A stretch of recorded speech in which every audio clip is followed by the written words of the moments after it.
You like this stash? Hold on, let me see it. Ooh. Real white trashy. I would say white flashy. Because I think it looks good. I got it. I took my picture at the Secretary of State, and I saw it, and I didn't have like, all right, let's redo it in me. Mm-hmm. But I definitely thought it. Well, I always encourage people who want to have just a mustache to have a mustache. Yeah. Because you just have to do it. Well, yeah. Well, that's what I rocked for a while. Now I just have like the bearded mustache combo. Yeah. But I think, I think sometimes I miss having just the mustache. Well, I mean, what do you mean you miss it? Like you could easily just. It's not like it's gone. Well, I know, but like. If you miss it, you could just do and then you have it. Me being a person of no hair on the top, I feel like I look better with a beard and a mustache than just the mustache. Real Stanley Tucci vibes from the Winter Bones going. You know what I'm saying? Yeah. Real Walter White season 3 going on. That's not that bad though. I'd take Walter White over Tucci. Yeah. Neither of them I'd want to have a beer with, but no, probably not. Maybe Stanley Tucci. As just like a person. Oh, not from The Lovely Bones. No. Okay. Probably not. I haven't seen that movie. Really? Yeah. Okay. Well, you'll laugh really hard and then you'll be like, oh, Mac's an asshole when you see it. Okay. Yeah. I always get that movie mixed up with Winter's Bone, which I have seen. Yes. Oh, you have? Mm-hmm. I have not. Okay. Wow. Oh, two Bone movies that we each need to watch. Yeah. One of these days. Get a bone in you. Yeah. Ooh, new shirt. So I guess I'll intro now. Okay. Hi, everyone. Welcome to the 19th episode of the Neon Crew podcast. My name is Kyle. And I'm getting comfortable. Yes, you are. Comfortable in that sweet, sweet shirt that you've got. It's a nice one, isn't it? It's like a two-tone, like light blue on top, dark blue on bottom. It's going well with those like khaki shorts that you got on. It got everything. It was a good dress day. I just wish I had it going with the stash. Are you able to dress like that at work? Yes. That is pretty nice. I pictured you like having to dress a little more formally for some reason. No, like, they really just everything's laid back. Like you go into an office and you like have the tie and the dress pants. Right. And like you think of like an IRS guy. Yeah. And you're like, that's what Mac has to wear. Mm-hmm. Minus a pocket protector. Yeah. I think it helps that you already kind of look a little nerdy. Yeah. But that's just mostly the glasses. I think so. And I'm only saying that because you're like the most jock person that I know. Wow, wait till you meet my brother. Your brother, yeah. Yeah. That'll be a lot of fun. I can't wait. Oh yeah, it's gonna be a lot of testosterone in one room. Okay.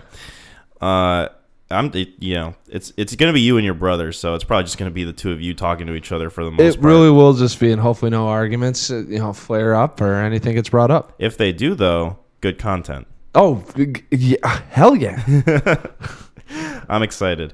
So, you and I saw a few movies. Oh my. Have we ever? Yes. Have we ever saw the movie. Anyway, so we went to the theater and we saw The Northman. Mm-hmm. And do you want to talk about that first before we get into the Blade Runners? The Blade Runners? Yeah, absolutely. Sweet. Because we saw this probably a week ago in theaters. Yeah, I think so. And it's not as fresh as Blade Runner for me, so we'll just get this out of the way, get our thoughts out there. Out of the way, yeah. just toss it, discard it to the side. Yeah. We're done with this one. Bring out the meal. Hurry up. We'll eat it and ditch it. Yeah, the Northman is like the appetizer, right? The Blade Runner is the main course, even though it's. I will say, I'm not gonna. Yeah. I will say, I really liked The Northman a lot. It's a good film. Yeah, and I went and saw it twice. While watching it, I was like, I can see Kyle really liking this. Yeah, you've had that thought more than once while watching. I think films. I'm pretty spot on when it pops into my head. It's really story driven and it's not too allegorical or metaphorical, and I think it's I think that's a good a folktale, what this is kind of based off of, right? Yeah. It's a good folklore folktale, and I think those, now that they are rich with metaphors buried in them, but it's not like it's not a giant fucking metaphor. You know, there's things it's pretty straightforward. Yeah, and it's what the hero kind of learns as he's going through the journey and things that can help him out. It's a very like bare bones kind of hero's journey type story. So I guess I can summarize the movie before we dive deep. So this film is directed by Robert Eggers, who also directed The Witch and The Lighthouse, which were kind of more like smaller budget indie films. This one had a budget of, I think it said anywhere between $70 million and $90 million. Yeah, I think it was 65, and they actually had to bump it up. Okay, that makes sense. Yeah, you had to get a couple consultants on site. Yeah. So this film is basically it's the story that Hamlet is based off of. Obviously reworked and adapted to a modern cinema screen, which is kind of fun. Obviously I try to read when I can. When I'm willing and able. Yeah, when there isn't a gun. There doesn't have to be a gun next to my head. But it helps. Well, if that's the case, it's not always remembered. No, so Amleth. So that's what I was trying to say. They either said they really pronounce their THs like thunder, or they pronounce it like, and then the other way it was like the. So maybe that is a hard TH. Yeah, it varied throughout the film. Yeah. Because at one point, a character said his name, and I literally thought they said Hamlet, which obviously is kind of purposeful, I feel like. Well, it's funny because if you do the anagram, all you have to literally do is take the H. Put it at the front, and then it's Hamlet. Yeah. I was like, wow, Shakespeare. Bravo, Shakespeare. You're really trying hard. He didn't steal it. He didn't steal it. There was creative liberties. Yeah. We use. That fucker was like, you know what? Who's gonna really know? Everyone. Yeah. Everyone who went to see this film. Couldn't fucking anticipate the internet, you fucking bitch. Yeah. A good old Billy didn't see that coming.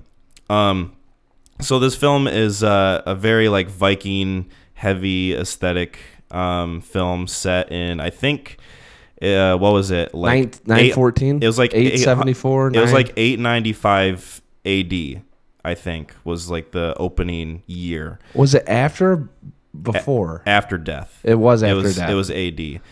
Because they mentioned Christianity in the film at some point. Yeah, and Eggers would not do that. Unless it had a purpose. Yeah. I found out a lot about that guy.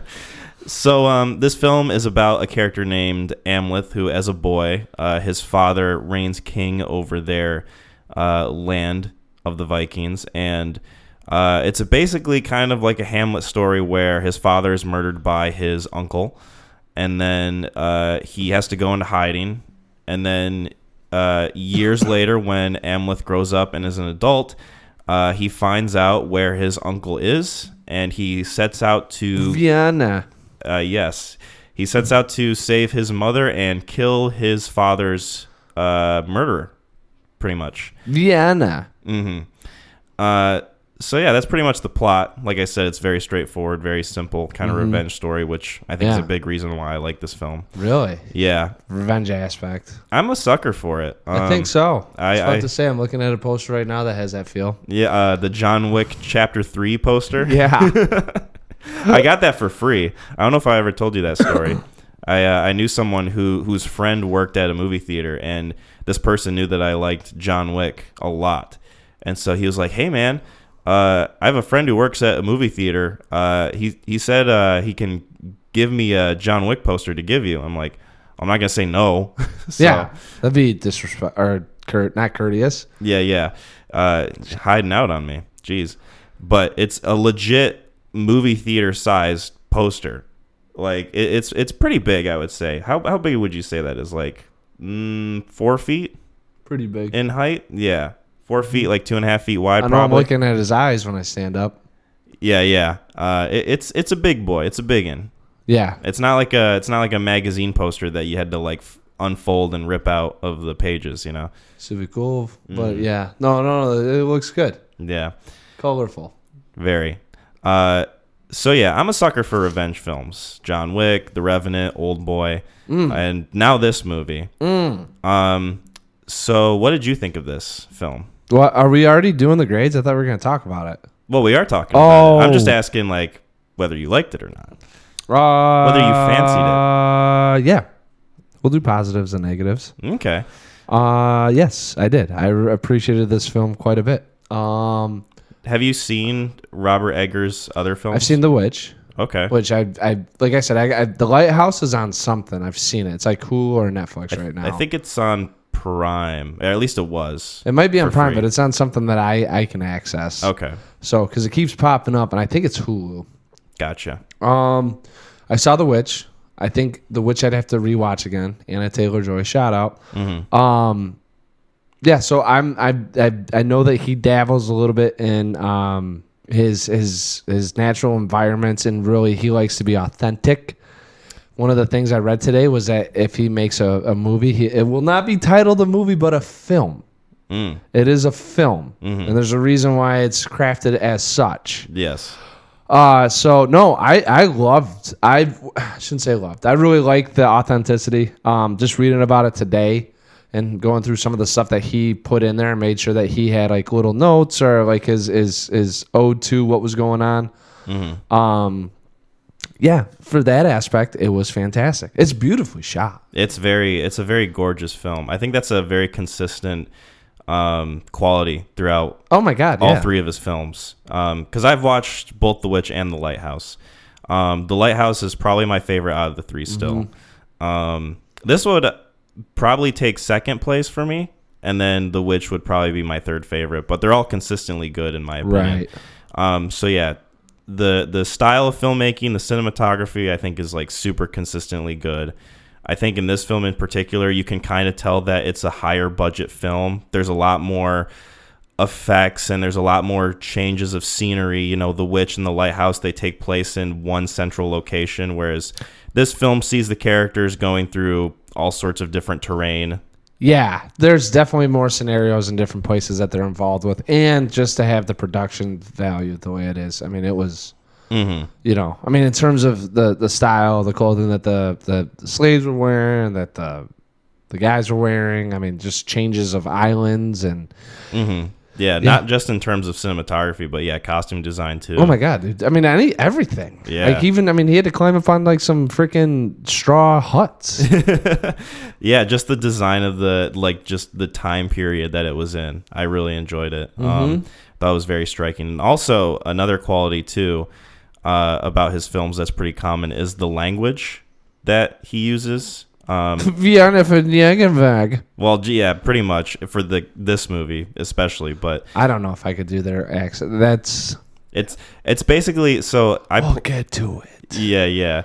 I play Skyrim quite a bit. Sure. And the voice acting in that game is very similar to what the actors in this movie sound like a lot of times. That's what I'm like. Is Nordic out, or can't you do like a Scandinavian poll, or is it just? I think what they went for was like just general Viking accent, kind of like a Nordic sort of Swedish almost. So I'm pretty sure like thing. Olga, who was Anna Taylor-Joy, she was Russian from what I was reading today, or they were portraying her as being Russian. Now they might have been giving her a slight, saying that's what her accent sounded like, but I don't really.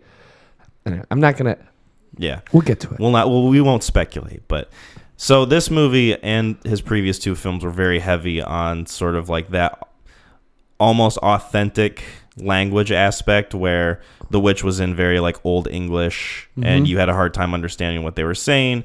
The Lighthouse was kind of the same way, with like that sort of 1800s New England way of speaking. He'll take the period in which it's been crafted and the language will assimilate. Yes, exactly. Yeah. This movie I feel like was a little more accessible in terms of language. Like I didn't have really a hard time understanding. And I was kind of nervous about that too when they started, they throw those wooden sticks at you and it says Iceland. And you're like, oh boy. the title screens. Oh my God. And I loved it. I thought it was awesome. Yes. Absolutely. Like 100%. I was like, this is sick. But then I'm like, all right.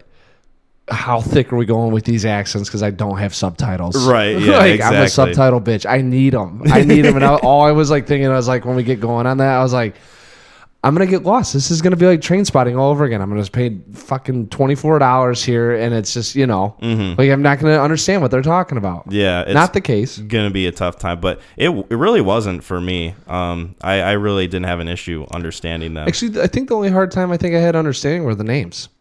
Yeah, a few of them. Yeah, especially sometimes when they would pronounce Amleth's name like Amlet or Hamlet. Yeah, just kind of inconsistently throughout, but I feel like that was just more so like how certain characters were speaking versus just the directing itself. The Amlet. Amlet. See, that's what I'm saying. Like they said, I don't know. We'd have to look it up. It was weird because I was saying they said it's not like how you say thunder, but the, and I'm like, and then I just say it now, and I'm like, they both sound the same, don't they? When you go the, like it's a hard th, the, Amlet. Amlet. So then you got the soft th. Amlet. Hamlet. Hamburger. Fucking Shakespeare. Shakespeare just bastardizing the story. So yeah, when I saw this movie, I knew that it was like, oh, okay, this is based off Hamlet. I didn't know that Hamlet was based off this old story.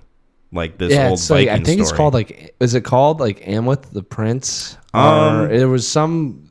It was something. Let me look it up and verify. Yeah, I read up a little bit on it, and there are some liberties taken different from the folklore to what we saw. But yeah, no, like one of the things I think the uncle's name in it was named Fang, not Fjolnir. Fjolnir.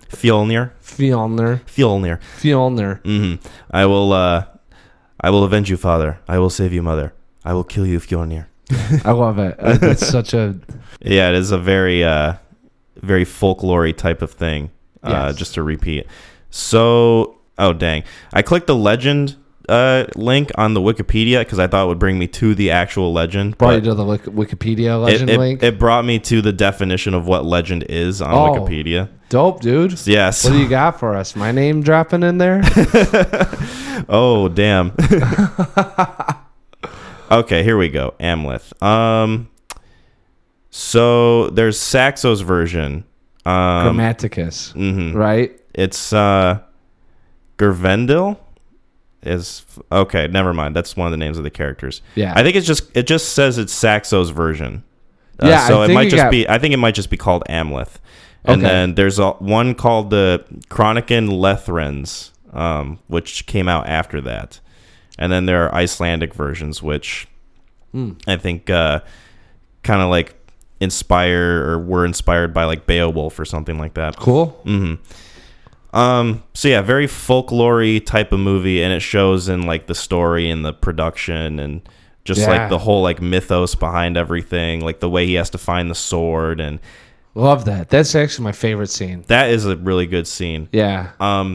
When this movie was going on, I couldn't really like gauge whether or not it was gonna like dip into the fantastical elements of it, and then it got to that scene with him retrieving the sword and having to fight like the zombie skeleton monster, and I was like, okay, this is really like kind of getting deep into like the folklore aspect of it, and I really enjoyed that. I did too. I think I knew that they would be doing that just from the beginning of the film. Now, mind you, I didn't really pick up on the Tree of Life, so when that thing popped, I thought it was just them getting high as fuck and saying that, and I was like, oh, okay, like this is where we're gonna go with this. Yeah, this is them under the influence. Yeah. And I think he had run into they're not called sorcerers, but they're the Bjork's character. Oh, yeah, like the Seers. Seers? Yeah. Yeah. Yeah. I thought that was made up. I thought that was like a made up thing, but that's actually something. There was Seers back in those times. I think what they did was they got high and saw that they could go into different realms and tell you about your future. Yeah. So I also thought that was fake. So at this point, I'm like, oh, anything could happen. Yeah. You know? Mm-hmm. And then, the king thing. I mean, that was my favorite scene. I don't know why, but I think I like that. Just part of being, prophesized that he was going to get the sword. And then he goes in there, and then you're like, oh, shit, there's that sword. Like, that's an awesome looking sword. And then the thing comes to life. Mm-hmm. There's a nice build-up to that scene with him in the cave with the Willem Dafoe skull. And it's prophesied that he's going to retrieve that sword, and they're describing like how the sword was made, and they're showing a montage of it, and then immediately it jumps right into him retrieving the sword. And I think it's such a seamless scene transition. I thought it was really well done. I had no idea. Like a lot of what's going on is like we're transitioning between reality and fiction, so there's a lot of like. I have no idea where this is going to go. I feel like we're grounded with just a couple elements of fantasticalness or fiction, you know? And as soon as like he was doing the prophecy and saying you'll get this sword, I thought the sword would come out of the ground and he would like... And then I was like, oh, it's going to be like Excalibur. Like he'll pull it out of us. No. And it was a sweet scene. Now I got a question for you. What's that? When you're watching this, okay, and that scene happens, and then it smash cuts back, and like it's like, and then he grabs a sword. Did it ever like? What if he doesn't win that battle? Did it ever like occur? Like come across my mind if he didn't win that battle? Yeah, like what happens in that world if he loses to that thing? Because that thing it just went back to square one. Like, do you restart the level? Right. Yeah.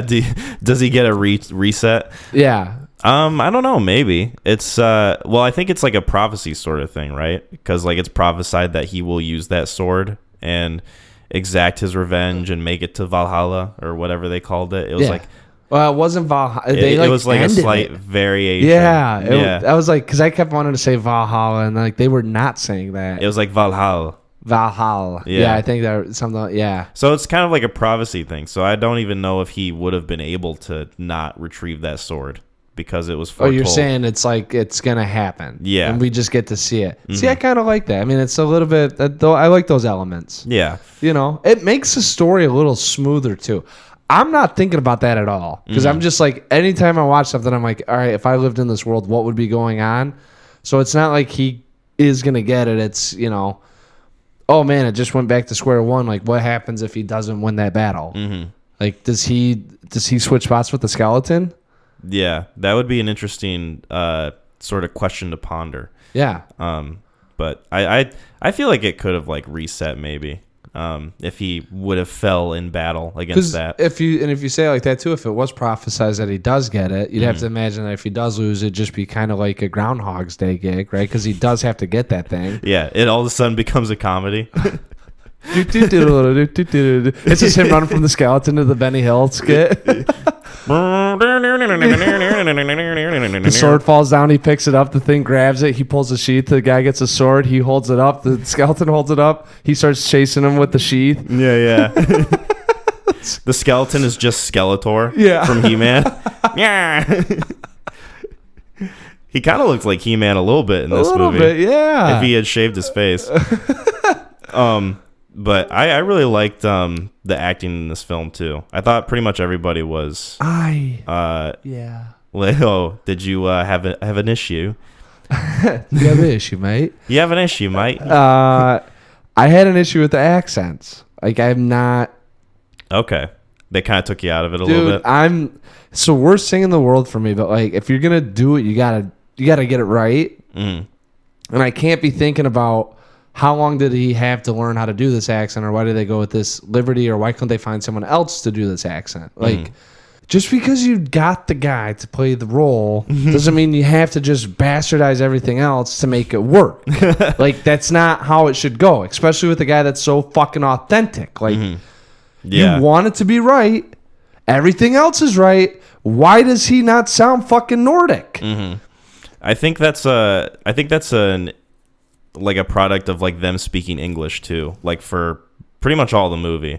Because I don't think there's a moment where like they speak pure Icelandic or whatever language it's supposed to. Yeah, Scandinavian, Finnish, whatever they were at. Whatever it was supposed to be. I don't think there's a moment where we had to rely on subtitles in this film. If they did, they didn't pop up. So right, but no, I don't know. Like the uncle sounded fine, and the one that did it the best was the uncle's kid. Like I thought they probably pulled him from one of those areas. Like his son. Yeah. Mm-hmm. I was like, why can't we? Especially when he's rambling about when they find all the bodies that are cut up and posted to the hut. Oh yeah, when he's going, he's losing it. Yeah, he's got to tell him to chill the fuck out. Who did this? Yeah, and isn't that dude? Out. That's. I was kind of like whatever with it. Like I saw like Anna Taylor-Joy. She had a very weird accent, and so did hers. Probably was the weakest for me, I would say. Skarsgård's wasn't that great at all. I mean, he drifted in and out, and he was so fucking like vanilla with it. I think it made up for me that his acting, like his anger and his rage, and like his character. Like I liked his character enough to where that wasn't an issue for me, but I could see that being. I'm not saying it doesn't have. That's what I'm saying. Like I watch these things. I just think about it happening in like real life. Mm-hmm. Like I want it to be where we are watching something that literally happened around this time. Mm-hmm. Now, obviously, we're not going to get there.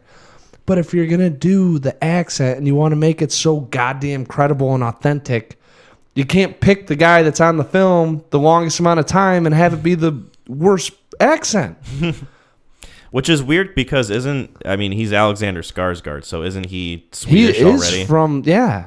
Yeah. So that's an interesting sort of notion. And I will say this. This is where I was kind of where I found some solace in it. I was like, I don't know how they sounded back then. Obviously, I wasn't alive. And I could just be a fucking bigot right now saying that this is how he should sound because I have no clue. You know?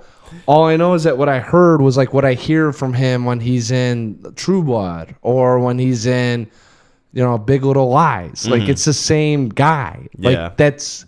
You really couldn't separate Alexander Skarsgård from the character. No, it never got to a point where I was like, man, and it's that's half of it. It was because of that accent. And I'm like, I was either expecting it to be because he just shows everything so hard at you. Mm-hmm.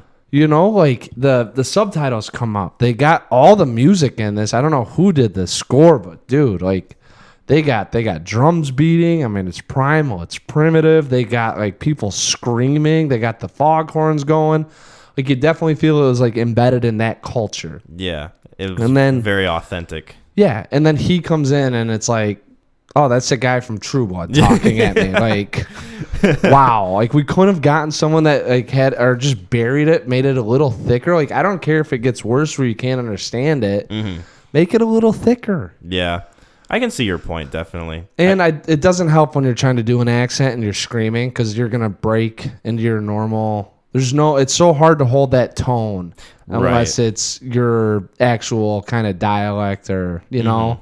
So, like, half the movie, him being that pissed off and angry, I'm like, he can't get it right. Because, like...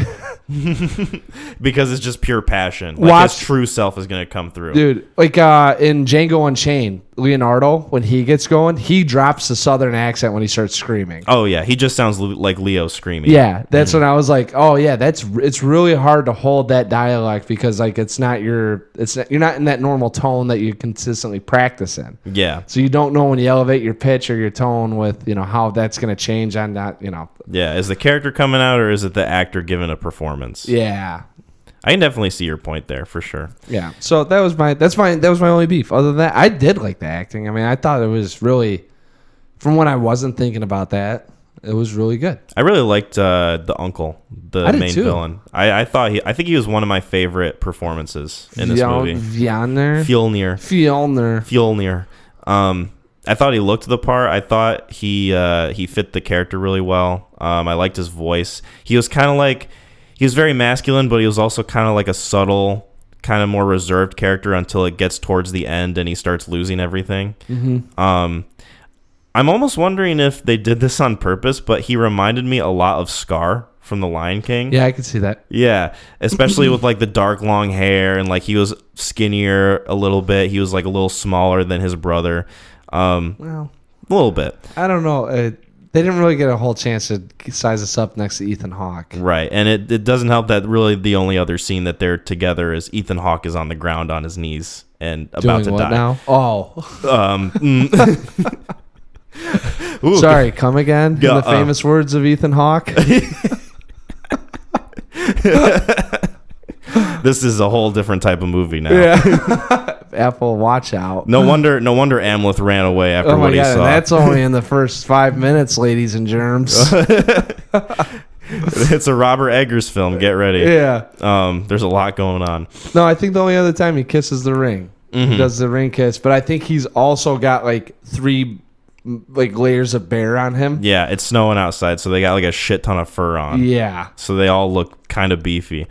But I really liked him as a character and as an actor. I thought he was really compelling. I liked 100%. Whenever he was on screen. Dude, like he only elevated the film. I was about to say, I don't think the only person I liked, I probably liked just as much as Skarsgård, and I like Skarsgård in this. I thought Skarsgård did a great job. Was the uncle? I thought he did a good job holding his own. Yeah. Let's see. Claes Bang is the actor's name who played Fjolnir. Bang? Mm-hmm. His last name is Bang. So you know he's going to give a bang up job of a performance. Da-da-da. There you go. Whoa. Believe that. We only say that in special circumstances. I only break it out when I feel it's necessary. Oh, yeah, you'll be at, hey Kyle, you're gonna get out of work 15 minutes early. Believe that. Yeah. I don't want to abuse it because it is your thing, dude. You can abuse it. It wasn't even mine. I got it from it was a coach that I coached with at Ferris's thing. And it's from Blue Streak. We're pretty sure that's the origin of the saying. Really? But he would say it, and then I would always shake my head when he said it. And then I never really said it until I started playing like video games. Like I was playing my baseball game, and anytime I hit a home run, like you'd hear a "blue that." And then it just took off to anytime someone says something where you got to get some like affirmation or like, "Hey, that's outstanding." I love the fact that it's something that you heard from someone else. Like I thought it was your thing that you made up. No. And I've taken more liberties with it though than what the coach did. Kind of made it your own. Yeah, I was about to say. It's not even his anymore. It's like when an artist puts something out and people interpret it in ways that the artist had no idea that they would interpret it. Yeah, yes, exactly. It's completely out of their hands. It's morphed into its own thing now. Mm-hmm. And I say it so much, and it's there's no qualms, no queries, no nothing. I don't even know if those are 2 words that make sense. The copyright is expired. It's not even his anymore. Statute of limitations be gone. Believe it. That was incredible. I loved that. But yeah, all the performances were good. I think one of my favorite comedic moments in this film, and I think you heard me laughing at it, was when Fjolnir's son is trying to intimidate Amleth when they buy him as a slave. Oh yeah, and he's like, "You better watch your back, slave. We're gonna work you to the bone." And then he like punches him, and Skarsgård does not move at all. Just like stares at him, and then he kind of gives him like a nod, like "I'll fuck you up still." Like that's the best part. Was like he didn't even like register. It didn't do anything. He sew up his own ass. He punches him. He's damn like, straight more where that came from, bitch. There'll be more where that came from if you don't straighten up. That's why I laughed too. I was like, man, talk about a dude that's disconnected right now. I fucking love that. I love that part so much. It caught me off guard when I watched it the first time. Hell yeah, I didn't even know it was coming. I started laughing too. I was like, that's awesome. Yeah. Well, the berserk dude, he goes from a berserker into this thing. I think the only thing actually that I not to say like unbelievable, because there are unbelievable aspects of the film. All right, but it's like that you suspended your disbelief for that. The only one that I really was like, it probably like had to have happened. That I was like, is when they were after they got done raping and pillaging the one village. And the guy drops like, "Oh yeah, we're taking these slaves up to this place up in Iceland or wherever it's called. There's a king there he used to have it. He took it from his brother, and now he's." And I was like, talk about like just pure luck. Yeah, it's very convenient the way he overheard. Like we're taking these 20 people, and they're next on the list to get, and that's when I was like, I don't know how else you find out. I mean, you got the Sears, you got fucking ecstasy going on. Just pick something else for him to be like, oh, I was prophesized to go to this island, not like some drunk just being like, can you believe that these poor saps have to go here now? Yeah. Can you believe they're taking the slaves to Fjolnir's farm up in Iceland? That's exactly like, dude, he dropped it. So he was doing that tidbit too. And I was like, nah, this can't be that on the nose with it, And I was like, I wonder what he was like telling him. And all of a sudden he's in there and it's like, oh yeah, we're going to Fiona's farm. And I was like, what the fuck? Yeah. I feel like that maybe was like more for the audience that like didn't know what the heck that Bjork scene was than maybe for like Skarsgård's character. When now that was before. So, but she didn't prophesize that like a guy would tell him. Did she? No. I was about to say she just said you're gonna meet up or you're gonna meet there, and she just said you need to go back to your journey. Basically, is what she told him. Yeah. And then all of a sudden he runs into Joe Blow, pelt maker. Yeah. That dude didn't even have a title. Yeah. Well, you guys were raping and pillaging. Man, I was setting up the fucking next fort. Viking friend number 4. Oh my god, was probably that guy's credit. Yeah, right. Dude. He's like 8th in line. Like, dude, if they're getting like when they're eating the rabbits, he gets the rabbit's foot. Like that's that guy, and he was very proud to have that line though. Like he was so ecstatic to tell Skarsgård, like, you won't believe where these cocksuckers are going to. Get a load of this. Yeah. Get a load of this guy. Yeah. He's going to Fjolnir's farm up in Iceland. Yeah, and he like stopped and looked at the camera and said it. It was weird. It was weird when he winked afterwards too. Yeah. Really strange. And said it in perfect English. Didn't even have an accent. Yeah. Just sounded like an American. Yeah, he just looked right at it. I don't know. I thought it was peculiar. Anyways. Very. No, that was, I think, the only one. I think that was the only other thing that I didn't buy. Yeah, 100%. I was kind of like, I don't know exactly where we're going to, and then all of a sudden he just gets that little tidbit, and I'm like, there's no Google Maps, there's nothing, there's literally, they don't even probably have charted maps. Like, we're so fucking primitive that they don't even know like half the world exists. I don't even know where this guy would have got that information from, because some chieftain would have had to have come down and like set it at the fire, and he would have had to heard it and be like, that's juicy gossip. I'm going to go tell the rest of the guys. Like, yeah. There's no way. It would have been like literally like we're loading up the slaves into the ship. He gets a note from like a raven that has it attached to his like foot. And he's reading the note. He's like, oh, they're not going to believe this. Sick. Who can I tell? Amwit. Oh, the guy with the really poor posture. Yeah. The entire time. Yeah, all he does is scream. Yes. All he does is scream, and he like hunches over with his neck forward. Yeah. He definitely was butting the traps. God, dude, the way his posture was the entire movie scared me. Well, I mean, it's like mostly for his back. But. Yeah, but I mean, like, how do you make him look overly intimidating? Like, even I don't know. I mean, I think you'd have to. He does look like he's already he's already a fucking brick house. Yeah. So well, I mean, so when he does that, it gives him creative. Like, you're like, oh shit, like he's here to like he's in an attacking mode. I'll just say that when he stands like that, I was like, I could see him just taking off on a 40-yard dash and like hunting something. Yeah, it's really primal looking, especially when it gets to the end.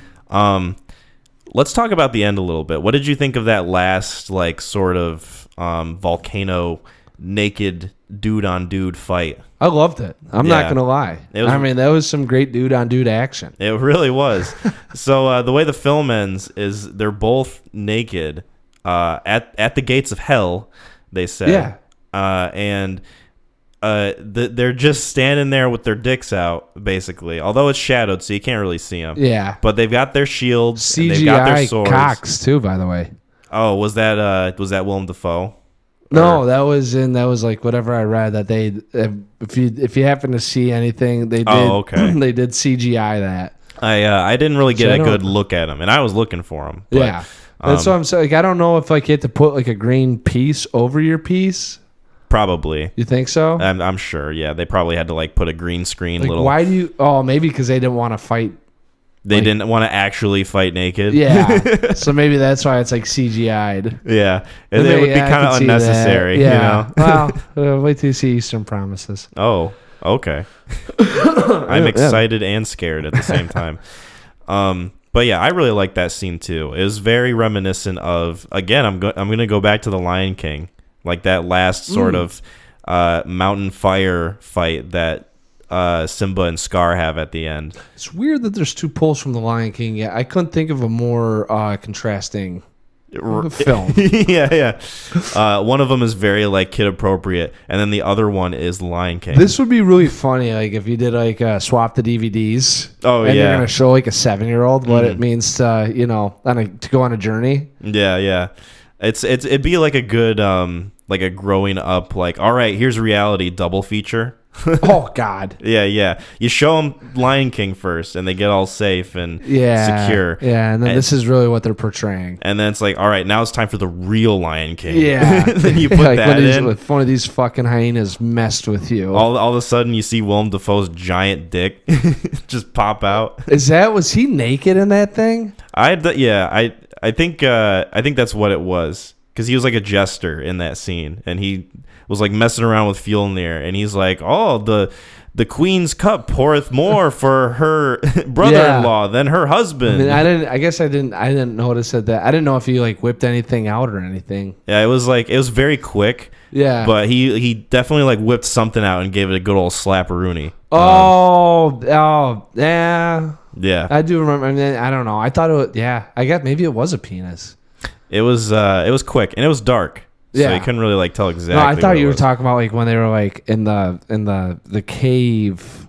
When they were in the cave, and they're all. That was a weird scene. Oh, when they're barking. Yeah. Mm-hmm. Talk about like a lot of trust and a lot of like explaining if the cops showed up. Yeah, exactly. Like, what are you guys doing? It's like, oh, I'm just giving my son some LSD and we're going to howl at the moon while the jester fucking gets naked over a fire and dances looks like around. He's wearing like a BDSM outfit. I was like, this is not like if someone knocked on that door, you'd have a lot of explaining to do. I feel like that scene could have easily been really goofy and not done really well, but I thought I was really compelled during that entire thing. Like, I was just really curious about what it all meant and like what it was going for. And then it got done, and it was more of like a ritualistic, like, okay, this boy is becoming a man sort of thing. That's where I was on. I mean, I was with that. The scene to me, that was like it was a here or there scene, because they do introduce the Tree of Life and they kind of show, like you're becoming the king, so they get to.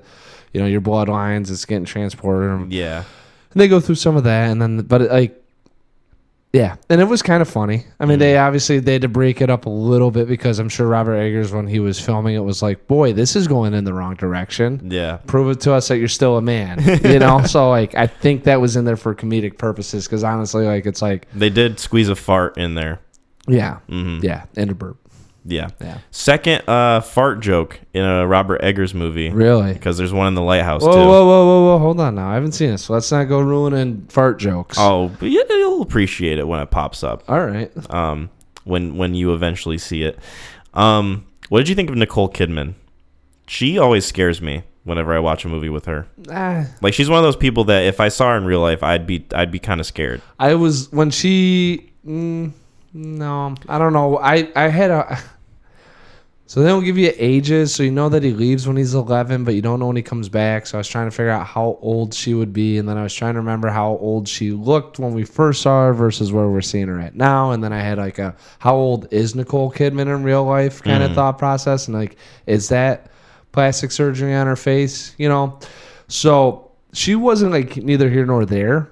Okay. And I don't think she had an accent either, if I remember right. She just sounded Nicole Kidman. She had a little bit of an accent. Yeah, there we go again with everything else is really authentic, and here we are with Nicole Kidman, who can't fucking make it sound fucking Nordic. You know what's interesting too is so I watched this movie a second time with you, and I was looking out for, because when he confronts his mother for the first time, when it's not really confronting. I mean, he's going to save her first time. It doesn't start out as confronting. Yeah. But when he and his mother like first have that conversation when he's an adult, she basically like spills everything to him. Like, it was my idea all along. I was the one who wanted your father dead. I hated him. Yeah. I loved your uncle. Blah blah blah blah. And she said, because he's like, but I saw you. You were screaming. You were crying. And she's like, I was laughing. And I rewatched that scene with that in mind, knowing that she would say that later. She was probably screaming, right? She was screaming. There is a moment where you can kind of hear a little bit of a laugh in that scene, which I appreciated. I thought that was like a really like cool thing to put in there. But it is also like very purposefully kind of like, and I don't want to use this negatively, but like manipulative. The way they shoot that scene, like her like kicking and like screaming and like. So do you really think she was telling the truth? That's a question. The way that her character is in that scene, I think so. You think she was laughing? I think she was like just kind of in a manic state, and now whether or not it was effectively brought across in that scene is another story. But I don't know. Yeah, that's what, because I don't think she would have been manic if she had it planned out, so she would have had to have acted. Right. Either she had the idea to kill the king and be with his uncle, or she has severe Stockholm syndrome to the point where she has to justify to herself everything that happened and is like 100% on his side now. Yeah. And like has become like a totally different person. That's what I lean towards. Okay. But that's just me. Mm-hmm. I could go either way, like one way or the other. And it's a nice part about her and her performance is you don't really know. Yeah, I really enjoy that aspect of it. Yeah. And again, Nicole Kidman, she just terrifies me. Like, she was scary to me in Killing of a Sacred Deer, and she was scary to me in this movie. I'd just be afraid. She's kind of got something with her eyebrows, like she could stare you down. Yeah, you know, like she it's could like her definitely eyes. like, yeah, like if she got pissed off at you, like you'd feel like the anger. Yeah, exactly. Yeah. I'd feel the wrath. Yeah, mm-hmm. yeah, and our boy did too, almost. Almost, yeah. Yeah, physically or sexually. That was weird. I was wondering what was going through your head during that scene. I was like, oh boy, this is the 900s or 800s. You know, like Christ just died. Modern medicine doesn't exist. We still believe in like 9 different gods. Mm-hmm. So when she was like doing it, I was like, oh, obviously incest isn't around. So maybe this happens. Yeah. She did drop like, if you kill him, then you're going to be the king and I'll bear your child. And I was like, I really hope incest wasn't around. Yikes. Like they didn't know anything about like DNA. So it was bizarre. Yeah. It fits the tone of like the twisted nature of her character at that point. I think that's so. If you're asking me, mm-hmm. I think she was a like whore. Oh, that obviously had gotten into a lucrative spot. Mm-hmm. And would have done anything to maintain her position in society. Yeah, it's really like the power that she's after. And I think what happened was that she got with the king. She might have saw that this guy was going down. You know, mm-hmm. So the uncle, whether she knew it or not, I think she transitioned her lifestyle. She had more kids, and it turned into this is servicing this family. Mm-hmm. And then it was, well, if you take him out, I will be with you. I'm not gonna lose my status. And this little, you know, culture that we have here. Right. So that was my thought. So like when she was going through all that stuff, I was like, I really don't know if I believe her or not. I think that she's probably just a giant narcissist. Yes. And was just in it for herself. So whatever power struggle there would be, she would always come out on top because she would get behind the person with power. Yeah. So very opportunistic and narcissistic tendencies right there. Opportunistic. Well, you're just going to take a guy behind the shed and blow him. Like, it's like, I don't know. Is that opportunistic? Opportunistic. Yeah. So. That's my way of saying it. Yeah. I think was there any tidbits or anything like that you caught on second viewing or that, you know, piqued your fancy? I think it cemented the fact that I really enjoyed this film. I think it's definitely going to be a Blu-ray buy for me once it comes out. I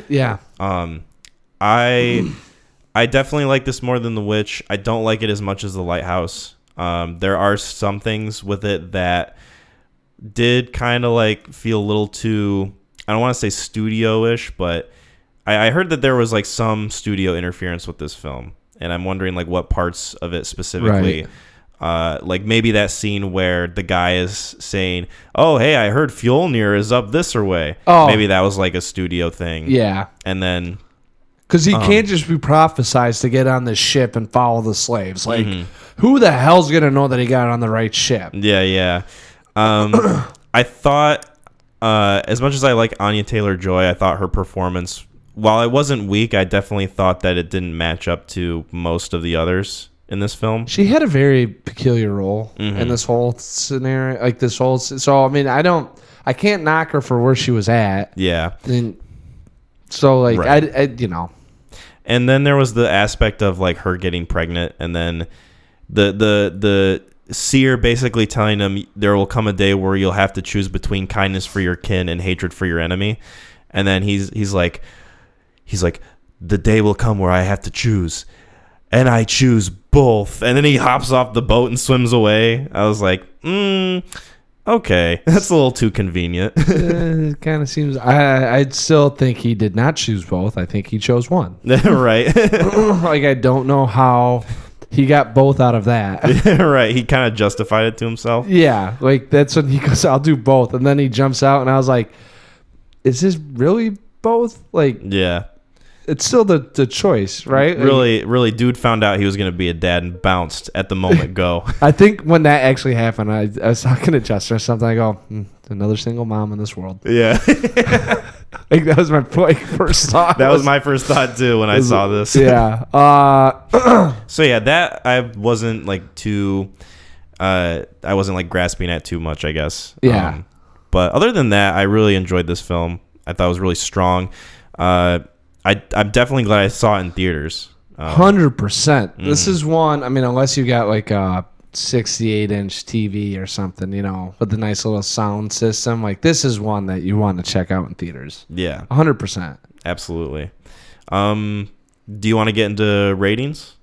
Sure. I have nothing. I think that this was. I enjoyed it. I think I could watch this again.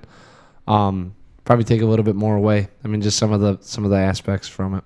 Okay. I did like it. It was a nice, solid. Like you said, it's just a pretty concise storyline, and with one kind of motivation, it makes it really simple. And then you can really lose yourself with some of the in betweens and what's going on. So, yeah. Am I going first on rating? You go first on rating. What did you rate it? I'd probably give this a 9 out of 10. Really? Yeah, I really love this film, honestly. Like, I think it's one that I'm going to be excited to show people who haven't seen it yet, and kind of gauge their reactions and their thoughts, and like talk to them about what they got from it. Yeah. So yeah, 9 out of 10 for me. Yeah, I'm an 8 out of 10. Okay. I'm a very solid. For me, it was. You're a solid 10 out of 10, Mac. To me. Oh, there we go. Thanks, bro. I got you. Believe it. No, the 8 out of 10. The accents and some of the choices that are just made, and I really wish they would have kind of suspended disbelief very early on, so you kind of had an idea what was coming. And he doesn't spoon feed you anything, you know. And it's funny because you talk about the seers. I mean, those are like that was real. The witch doctors. Oh, one of the funny things I read about was that practicing magic is a very feminine practice. Oh, okay. Yeah, so like if you were to consider to be practicing magic, people thought it was like you were like a homosexual. Oh yeah. So the witch doctor, when he's down there, he's kind of disguising his voice, and yeah. So, but it's ironic though because Odin practiced magic. The god that So the Nords, man, a little conflicted with everything. Yeah. But yeah, no, like I think, but a solid 8 out of 10. Like the scenery is beautiful, like the acting that is there, it's great, and I think the storyline, I mean, it just propels you forward. And there's a lot of like, I don't know where this is going next. Like you know that it's prophesized that this will happen, right? But in terms of how it gets there and how you get out of certain situations, it was fun. Yeah, really fun and enjoyable film. A lot of swords. A lot of swords in this film. A lot of blades. And speaking of blades, whoa, we watched Blade Runner. There we go. The original. 1982. So, did you want to summate this one since I will probably do the next one? I did that's the what I was going to guess. No, this is essentially we're living in the future. It takes place in 2019. There are replicants that are going around. The Nexus 6, created from the Tyrell Corporation. And Tyrell had been doing a great job creating these replicants to be essentially, they're androids. So essentially be slaves for human labor. Well, the Nexus 6s got outlawed on Earth right? And they put them on colonies, essentially to do the bidding on colonies. They're and slave labor. Yeah, exactly. But then because they're banned on Earth, they sometimes get to Earth. And when they do, you got to hire a Blade Runner to go and catch them, essentially like a contract hitman. To retire them. Yeah, so it wasn't killing, it was retiring. Mm-hmm. And so essentially it kind of just opens up with Harrison Ford. Immediately we get to see that he is a Blade Runner, and he's given a contract, and then it's just kind of on from there. Yeah, pretty much. So which version of this film did you watch? Because this is one of on those. Netflix. Okay, so you watched the same one as me. You watched the final cut version. Yes. Because this is one of those films that is notorious for having multiple different versions. Yep. So, and I took the time and I jotted down the key differences between each one. So I can go over that real quick and we can kind of talk about that. Sure. So first, the theatrical cut. That one is the one that had a lot of studio interference because they did a lot of screen testing. They thought that audiences wouldn't understand what was going on. They felt that they needed a little bit of hand-holding. So the theatrical cut includes Harrison Ford's narration, which is notoriously bad. The voiceover, right? Yes. Yeah. It sounds like he's phoning it in, which I've read a quote of him saying that he didn't do it bad on purpose. He's just not good at narration. Sure. I'm an actor, goddammit. Exactly, right? So there's that, and then they also included the scene at the end of them driving away and him Going with to the Las voiceover. Vegas, right? Yeah, him with the voiceover saying, "Turns out Rachel is not like the other replicants. She can live longer." That happened? Yes. Yikes. Yeah. Not exactly worded like that. I'm paraphrasing, but yeah, basically. That's what they put in the movie so that people would have a happy ending. I heard that they had a different ending, that when they did the test audience, they had to essentially cut it and redo it. Yeah, and that's basically what they put in. Okay, so then... Oh, keep going. I'm not going to cut you off. So then the next one is the international theatrical cut, which is not super different from the normal theatrical cut. It's just that different countries got more violence. Like they got more violent scenes included, like the replicants getting shot. There's a little bit more blood. Yeah. So basically everywhere but the U.S. got more violence in that version. And then you've got the director's cut, which is interesting that it's called the director's cut because Ridley Scott didn't have sole control over it. It was basically something that the studio was basically going to make without him, and they were going to use like this older version that they had to like kind of spice things up, and then that fell through.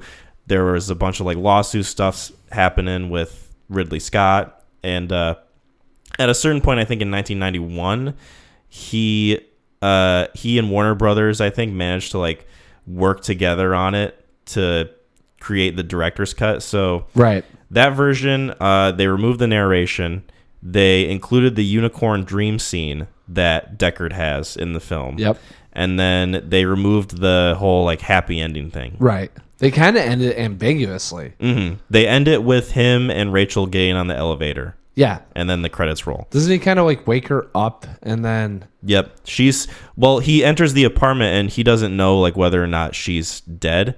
Right, because it's a Nexus 6 model, and they only had a 4-year lifespan, and they were coming up on it. Mm-hmm. Yeah. And then he lifts the blanket, and there's that like little moment of doubt, and then she asks like if that's him or what. I don't remember exactly how the scene went, but essentially she gets up and they leave. So they removed that, so it's a little more ambiguous. And then there's the final cut version, which is like the 25th anniversary version. Came out in 2007. Yep. And so that one, Ridley Scott had more control over. Right. So that one's very similar to the director's cut. Really, the only difference is that the unicorn scene is longer, and the violence from the international cut is included in this one, as opposed to not being included in the director's cut. Yeah. Let me see if there's anything else. Yeah, that's pretty much it. Are we doing like fun facts? Yeah, we can. I got a little. It was crazy. I just kind of Did you hear how it got titled Blade Runner? Did you read that? No. Go ahead. Well, I watched this with Justin, and we were watching it, and he goes, "How the hell did they get Blade Runner out of this?"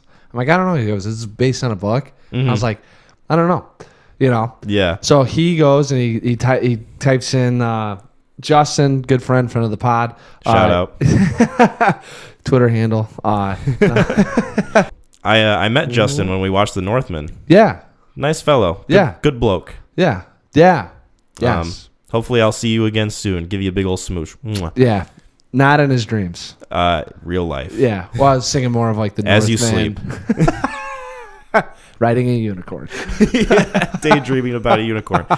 No, Anyway. so this is based on the book Do Androids Dream of Electric Sheep. Right. I have notes about that too. Yeah. So he wrote that, and that was by like what, Clay Dick or something. Philip K. Dick. Philip K. Who Famous wrote, science fiction writer. Yeah. Right. So he did iRobot. He did this. He had a couple other ones that got put into movies. Like I was kind of like, whoa, but that doesn't explain the Blade Runner. Right. There's a dude that was practicing medicine in like 1928 or 1938.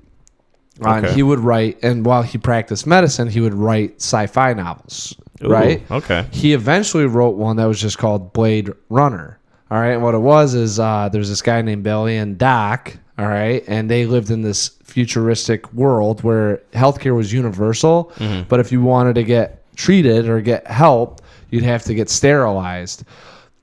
Interesting. A lot of common themes of sterilization from that time period, which is like bizarre. Right. Because anyways, well, I'm sure we'll talk about it. Yes. So anyways, Billy would have to, like, he'd go through, and what they did was they would do black markets got set up. So Billy would take the Doc into these guys and get, help out the people. And eventually the story comes through, and Billy and Doc end up changing, the universal health care. And so people with certain conditions could get. Anyways, William S. Burroughs read that book, right? Blade Runner, talked to his publisher, and they purchased the rights from this dude, Andrew Norse or something like that. Okay. So that he could remake this into like kind of like I want to say it was like kind of like a novella, like almost like a script, so like it could be transpired or imposed, whatever it is, to make a script. But William S. Burroughs fucked it up really bad. He changed a whole bunch of things. He turned Billy gay. He made the Doc an asshole. So they had this whole problematic relationship, and it wasn't like the United States healthcare system that they were fighting, or like the Blade Running they were doing, like abortions or something like. Oh, geez. William S. Burroughs, completely bastardized this thing. Oh. Well, anyways, what happened was Stanley or Philip K. Dick. No, the director. Oh, Ridley Scott. Ridley Scott. Him, the screenwriter, and the producer were all together, and they were trying to figure out what to name this, because you can't call it Do Androids Dream of Electric Sheep. A little bit of a mouthful of a title. Yeah, just a little bit. So they came across somehow William S. Burroughs' title, and they just bought the title from William S. Burroughs. So William S. Burroughs, somehow gets out of all this shit, fucking up this guy's novella, right? Paid money, does not get put into a film like he was hoping for. Major failure. Oh yeah, and Ridley Scott do you know about William S. Burroughs? I'm sure. Not a whole lot, actually. Do a wiki on him. It's interesting. Okay. Sounds like an interesting bloke. Wait till you read what happened with his wife in Mexico. Oh. And sells it to Ridley Scott and the guy. So literally the only thing they take from it is Blade Runner. Yeah, just the name. Yeah. So that's how you get the title. That's a very interesting story. Crazy story, right? That is crazy. Yeah. So I'm sorry that we had to go through story time with us, but I found it fascinating. That is fascinating. I really like that story. Yeah, when you don't know how, Justin, it was funny because Justin's like, how did they get Blade Runner? We thought, he Googled it. The reason why it was funny to me is because Justin Googled Blade Runner book, and it popped up with The Blade Runner. That was the name of William S. Burroughs. It didn't pop up with Do Androids Dream of Electric Sheep. No. So that happened. So Justin's like, oh. And Justin goes, oh, this is set on a Neo-Tokyo kind of atmosphere. He's in after there was he goes, there was an atomic bomb or a lot of radiation and universal healthcare. He goes, and two guys chasing helping people. And I was like, oh, that could be it. And he goes, no, it says it's not. I was like, oh, he goes, oh, here's it. Do Androids Dream of Electric Sheep? And I was like, nice. That's kind of okay. I see that a little bit more now. Yeah. And yeah, so then I was like, that's weird that there's just a Blade Runner book that without any attachment to the property whatsoever. Only not even. And then you get to hear about how it came to fruition, because I don't know, they just called them Blade Runners, but they don't explain it in the movie how they.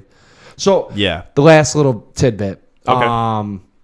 The writer, when he got asked about the screenplay in Blade Runner, why they didn't explain it, he was just like, I've found that when you bury yourself into like explaining something, it loses a lot of that glamour, or it loses a lot of the mystery behind it. So he's like, we felt like we just keep it out, and what the fuck am I going to explain? Yeah, right. It's just a cool ass name. Yeah. So I thought that was fun. It's a good title though. I'm glad they went with it instead of the original. It is. Yeah. So, so I reckon. Well, you did the recommendation, and I threw it back at you and said we should watch both, because I had seen it twice. This is my, I think, second time watching this movie in full. Nice. Mm-hmm. The first time I watched it, it was in college. I took a literature class at MCC, and we went over the Watchmen graphic novel. Mm-hmm. We went over Blade Runner as a movie. Right. We didn't really talk much about Android's Dream of Electric Sheep. Yeah. And then we also went over Dune. The book or movie? The book by Frank Herbert. Book or movie. At that time, there wasn't a sick-ass movie out, so the book. Yeah, the book. We watched a few scenes from the Dune movie, and it was kind of dank. But, yeah. Sick day, bro. Didn't do shit in class, dog. 30 minutes we got to watch. It was fucking awesome. We watched this fucking David Lynch movie. It was fucking sick, man. I sneezed my eyeballs out. It was so fucking dank. I don't know what that was about. But yeah, so it's been a long time since I've watched it, and there wasn't a whole lot. There were things that I remembered a lot about it, but I didn't remember a lot of like the finer details. I'm 100%. I might forget them here in a month, anyways. But yeah, as of right now, you just listen back to what we're talking about, and then you'll remember. Oh my god, yeah. Well, that's what happens when I get fucking Alzheimer's. Oh yeah. Coming up quick.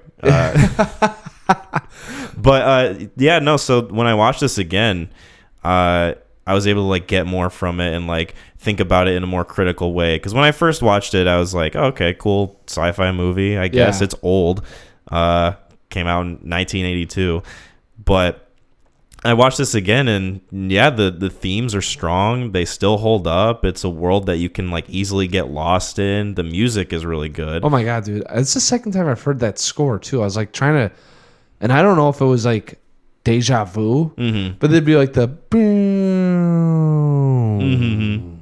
just the droning, and it'd just be like a weird like synthetic, like one string just pull down the guitar tab down that one string and just let it. And I was like, I've heard this somewhere, but the score fantastic. The main theme has been stuck in my head since I've watched it, because they play it at the end of the new one, 2049, which we can get into later. But the score is iconic. I think the story is really compelling. The effects, for the most part, I think are really well done. A lot of it holds up. A lot of it's practical. A lot, like, they probably used a lot of like miniatures and like just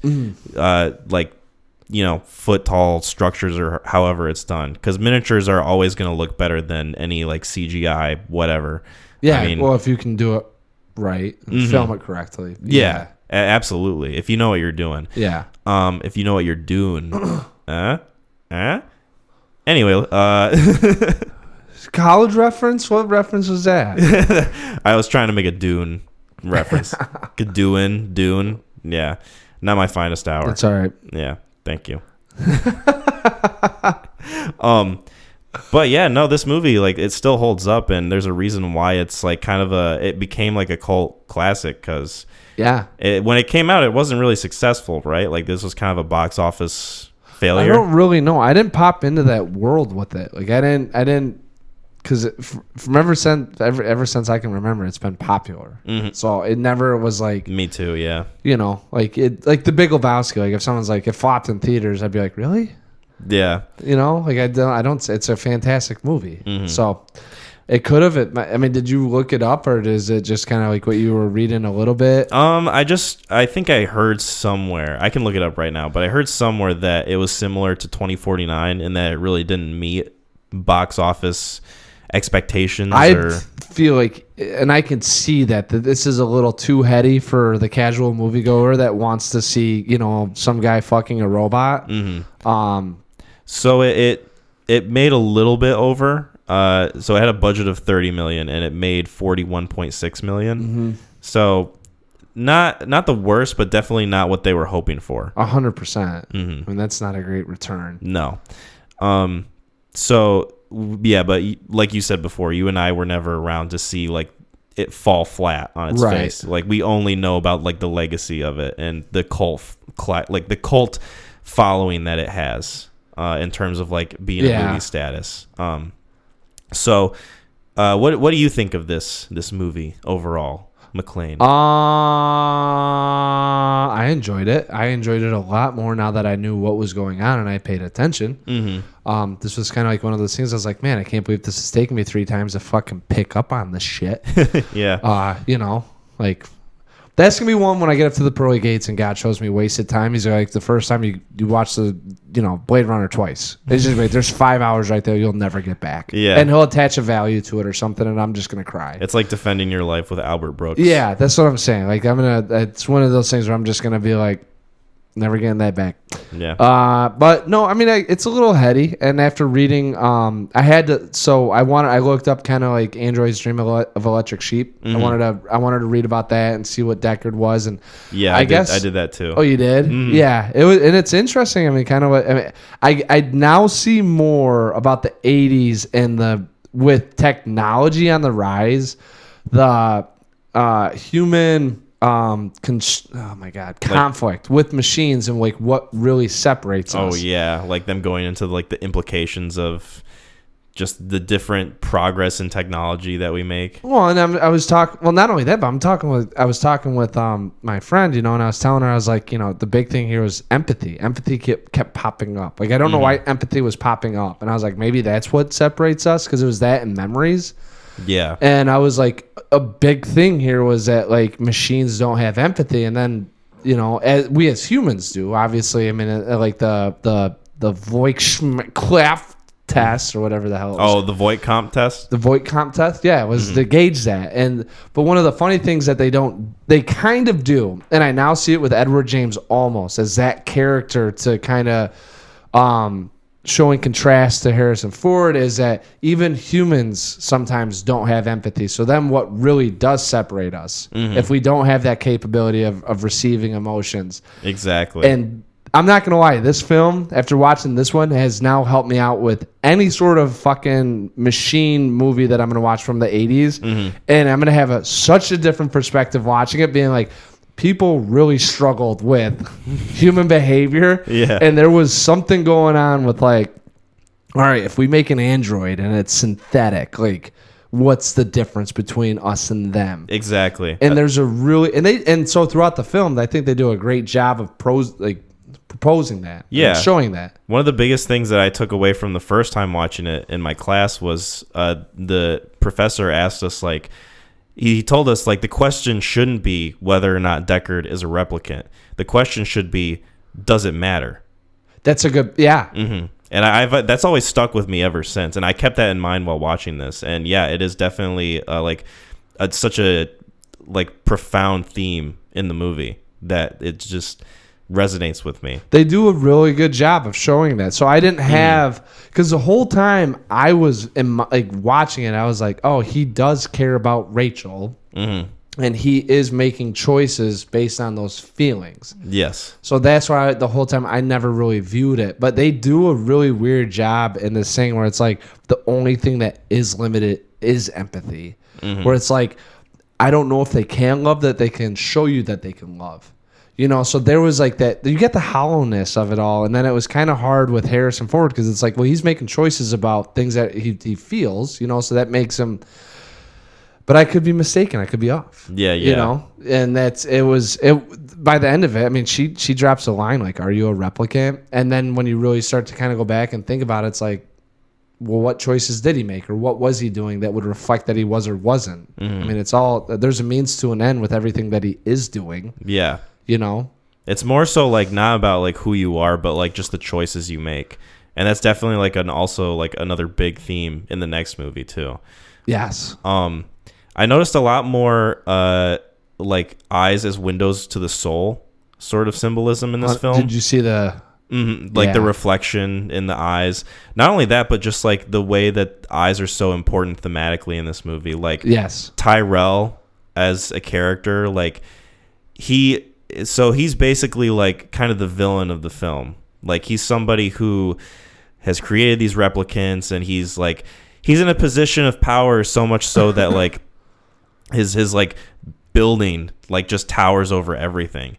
Like it's basically like this giant pyramid sort of thing. And he's a character who basically creates life. He's somebody who like bestows life to the world and like basically plays God. But the thing is, he's got trifocal glasses. Yeah. Like he's got these big, thick ass things that if he didn't have, he wouldn't be able to see shit. And so there's this notion of somebody who is God, but with poor vision. And that's something that I also like got from my professor at the time that is like still stuck with me too, is the fact that he's somebody who's in like a godlike position, but he himself is imperfect. Right. Mm-hmm. Yeah. So that's always like stuck with me in terms of like this movie specifically. Like that's probably one of the biggest things. Yeah, I was about to, they do a little bit of symbolism in this, and you know, I mean I think there are elements construed throughout this that I might not have picked up on watching it this time, because it was like probably like first time watching for me, honestly. Yeah. You know, it's been so long and you don't remember a whole lot. What do you mean a whole lot, dude? I was like watching this, I was like, I didn't even know that they let off with this. Like, I feel like I would have known a whole lot more if I knew this was like a Nexus 6 and that these guys were bad guys that escaped. Right. I mean, dude, completely fucking empty. I mean, yeah, it was a projector slide with nothing on it. Yeah, right. Fun pictures happening. Cool Harrison Ford gun moments. Yeah, no, so that stuck with me, and then there's also like the origami stuff happening with Edward James Olmos's character. Yeah. So I jotted down each origami he made. So the first one he makes is a chicken. Is when Deckard is like first refusing to hunt after the Nexus 6s. Chicken head. Mm-hmm. A little bit of a chicken. Cheap. Well, did you know, I mean, so in the book, they would call those guys that, oh my God, that were losing their empathy and their ability and were turning more into androids. They call them chicken heads. Oh, really? Yeah. The book has a huge animal. There's a lot of animal symbolic, stuff in it. You know, and like, because all animals are dead, which they kind of touch on in the movie. They give you the hint, but in the book, all animals. It's super prevalent in the book. Yeah. Yeah. And so it was funny because they would talk about like, those that could still recognize empathy amongst themselves and know that they were humans and they could spot other humans. If they were seeing someone that couldn't, they'd call them a chicken head. You know, almost demeaning them less. Like so you had the skinwalkers, then you call someone a chicken head. Yeah, that's like less than a replicant. Yeah. So, anyways, so a chicken. I think. I mean, they might have went with that. They might not have. I don't know. Interesting. Okay, I'm learning a lot. So yeah, the first one was a chicken. The second one was a stick man. Which I kind of took as like, okay, Deckard is like more so like a man than a chicken, obviously. Yeah, so he's starting to actually see that he is a human, and that maybe like the choices that he's making obviously reflect those that you would do if you had the capacity. I keep wanting to say feel, but I don't know if they're hollow or not. They just keep telling me empathy, and I was like, I think there's more than that with humans. But am I off? Like, am I a fucking skinwalker? I hope not. So I mean, like, anyways, so stick man. So then the third one is the unicorn at the end, which had that, I guess, is what set off this whole replicant thing. Mm-hmm. Yeah. Did you see anything about that? I didn't read up on it. I do have like kind of my own interpretation of it. Okay. So my own interpretation of it. So he has the dream, and my thinking is, okay, so he's dreaming about something that he's like never seen before in his life. Like you said, animals are like a rare thing, and unicorns, like whether or not this world is like a sci-fi world, you can argue that unicorns are still like a fantastical element in that world. Yeah. And so he has this dream, and it's like to him, like, okay, what does this mean? And then like he sees the unicorn thing at the end.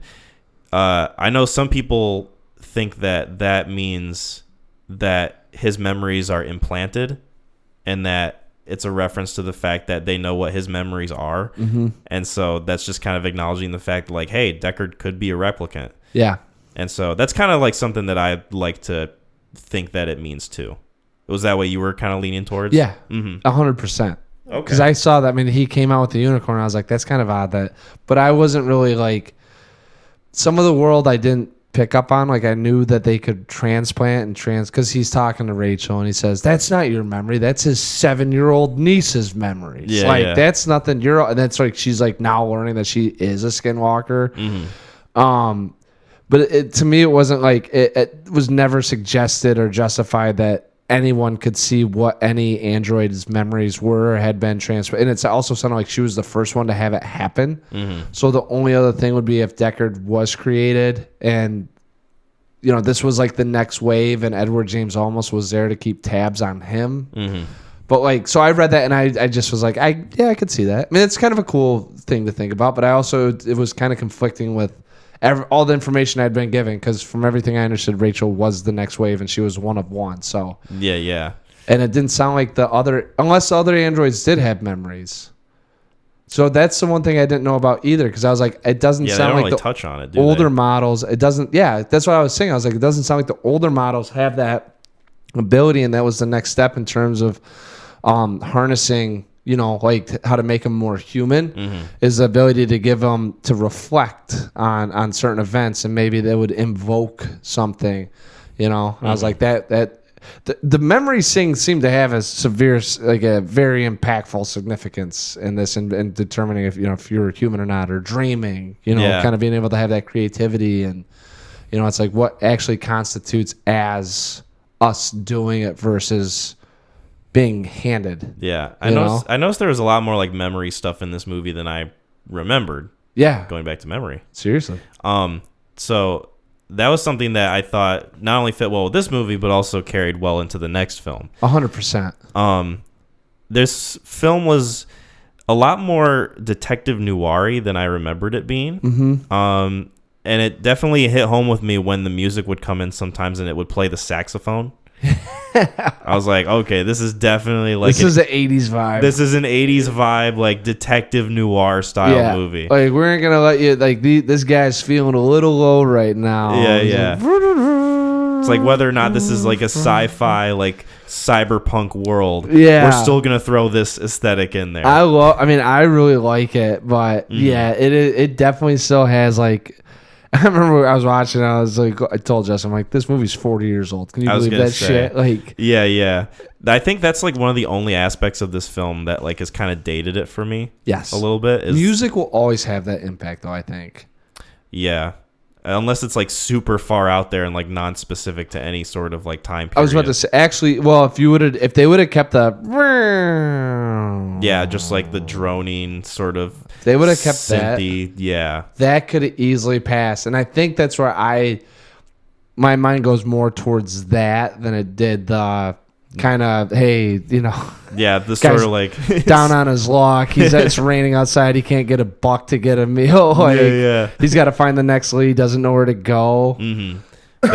When that saxophone kicks in, it's noir time. Oh, my God. So fucking Glenn Ross. Uh-huh. So that's something I noticed. I don't know. I feel like I've been bringing up a lot of points. Was there anything that you kind of took away from it that you were like, oh, that's not something I noticed before? No, dude, because I'm telling you, it was all new. Like all of this, I thought there was a great. Rachel dropped the line like, "How do you know that your memories aren't false?" And then it kind of poses like, "Is Deckard a replicant or not?" And then I didn't realize it was that big of a controversy because at the end of the film it was kind of like, I think he was a replicant. Mm-hmm. And then I'm like, now thinking about it, I'm like, I don't know, but I didn't know it was intended to be like that. But then you bring up, I mean, it really, as humans, kind of like, how would you know, if you spotted the next one, Right. Like it's a weird thing to think about in the 80s that we were having this like identity crisis going on and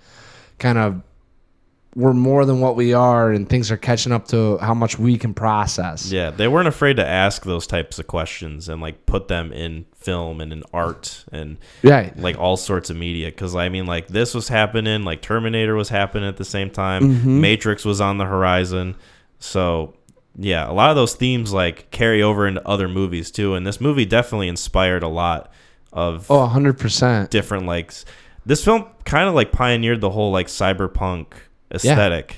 Oh, I was wondering what do you think about Neo Tokyo or Neo San Francisco? Like watching it this time, I was like, holy shit! I honestly feel like this could hold up. Like it holds up today. Yeah. Like and then you watch 2049. It's like maybe it doesn't. But. I think it holds up for the most part. There's definitely a lot more.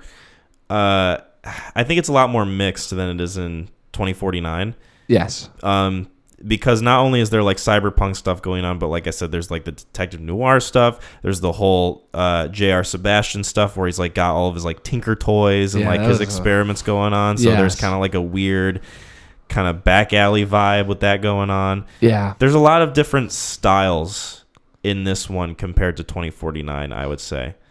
Yeah, well, that one's a little bit more grounded with the story. This one definitely felt more book element related. Yes. With different themes kind of going along about, because I mean you and I was talking to my friend about it, but I'm like, you have the socio-political climate or the socio-economic climate or however you want to look at it with the androids. They're human slaves and they're looked down upon, but they're smarter and they're stronger than we are. Yes. You know?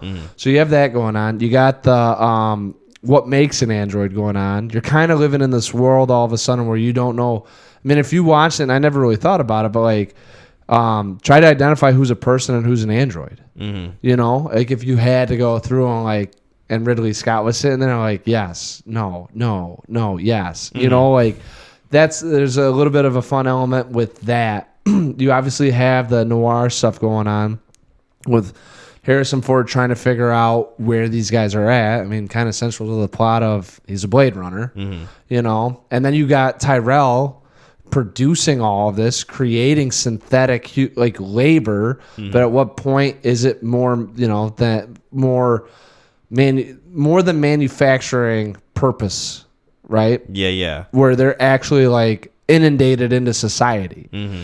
And I was like, there's so many elements and themes going on in this film, and I thought they did a pretty good job handling all of it. So it definitely comes off feeling more booky. Like I don't like to read books. Yeah. So like that's why I like film. Yeah. And that's where that jock kind of comment comes out. But this was a book where I was like, I think I might like try to grab this book and read through it and see a little bit more about that world. I'm not lying, dude. There's a whole slew of movies from the 80s that have these themes ingrained in them. And I never once thought about synthetic humans and what it meant to actually be human and this kind of conflict that we have and what does it mean? Like if you have the next body next to you and you don't know, does it really matter? And there was a little bit of a struggle with that identity crisis, right? And then you're reflecting on yourself. Like, how would I know if I didn't look in a mirror if I was, you know? So it opened up a whole new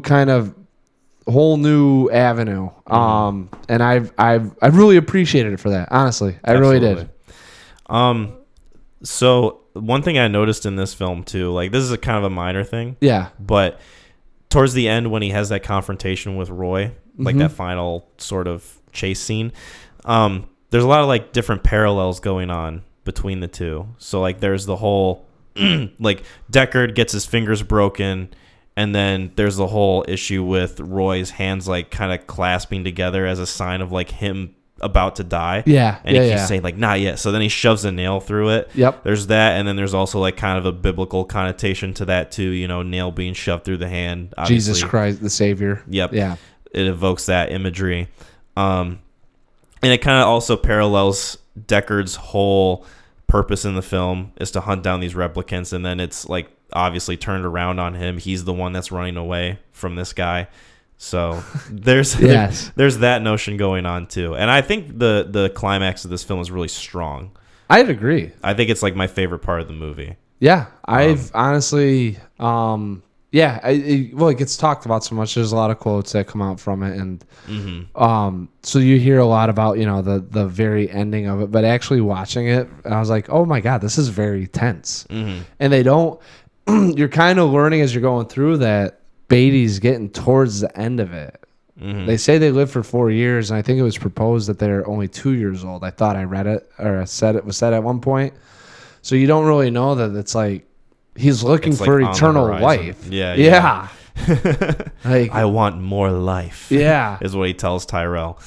I thought that whole sequence was really well done. So did you have anything else that you wanted to say as far as like criticisms or like any other thoughts you had? No. I guess my only criticism was like maybe clues not being handed to me.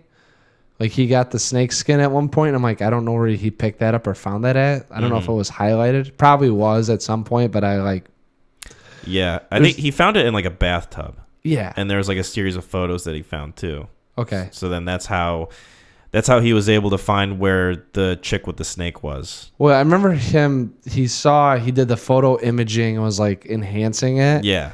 And like kind of messing around with that. Yeah, they're, just for how big Tokyo or San Fran is, to be able to find these things like in the amount of time he did, that was like unrealistic to me. But like, hey, we're living in a world with androids, so why don't you fucking cool it? Yeah. That kind of kept popping up. Suspend your disbelief a little bit. Yeah, hey Mac, chill the fuck out. Yeah.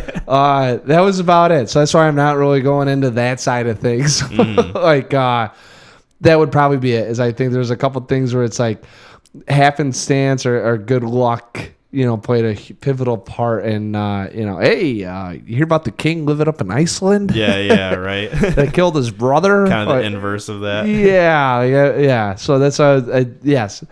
Okay. So, before we give our rating, I kind of wanted to go over the book a little bit because I did jot some stuff down because did you read this or did you just go over and kind of cliff noted it? I just went over the Wikipedia summary. Yeah.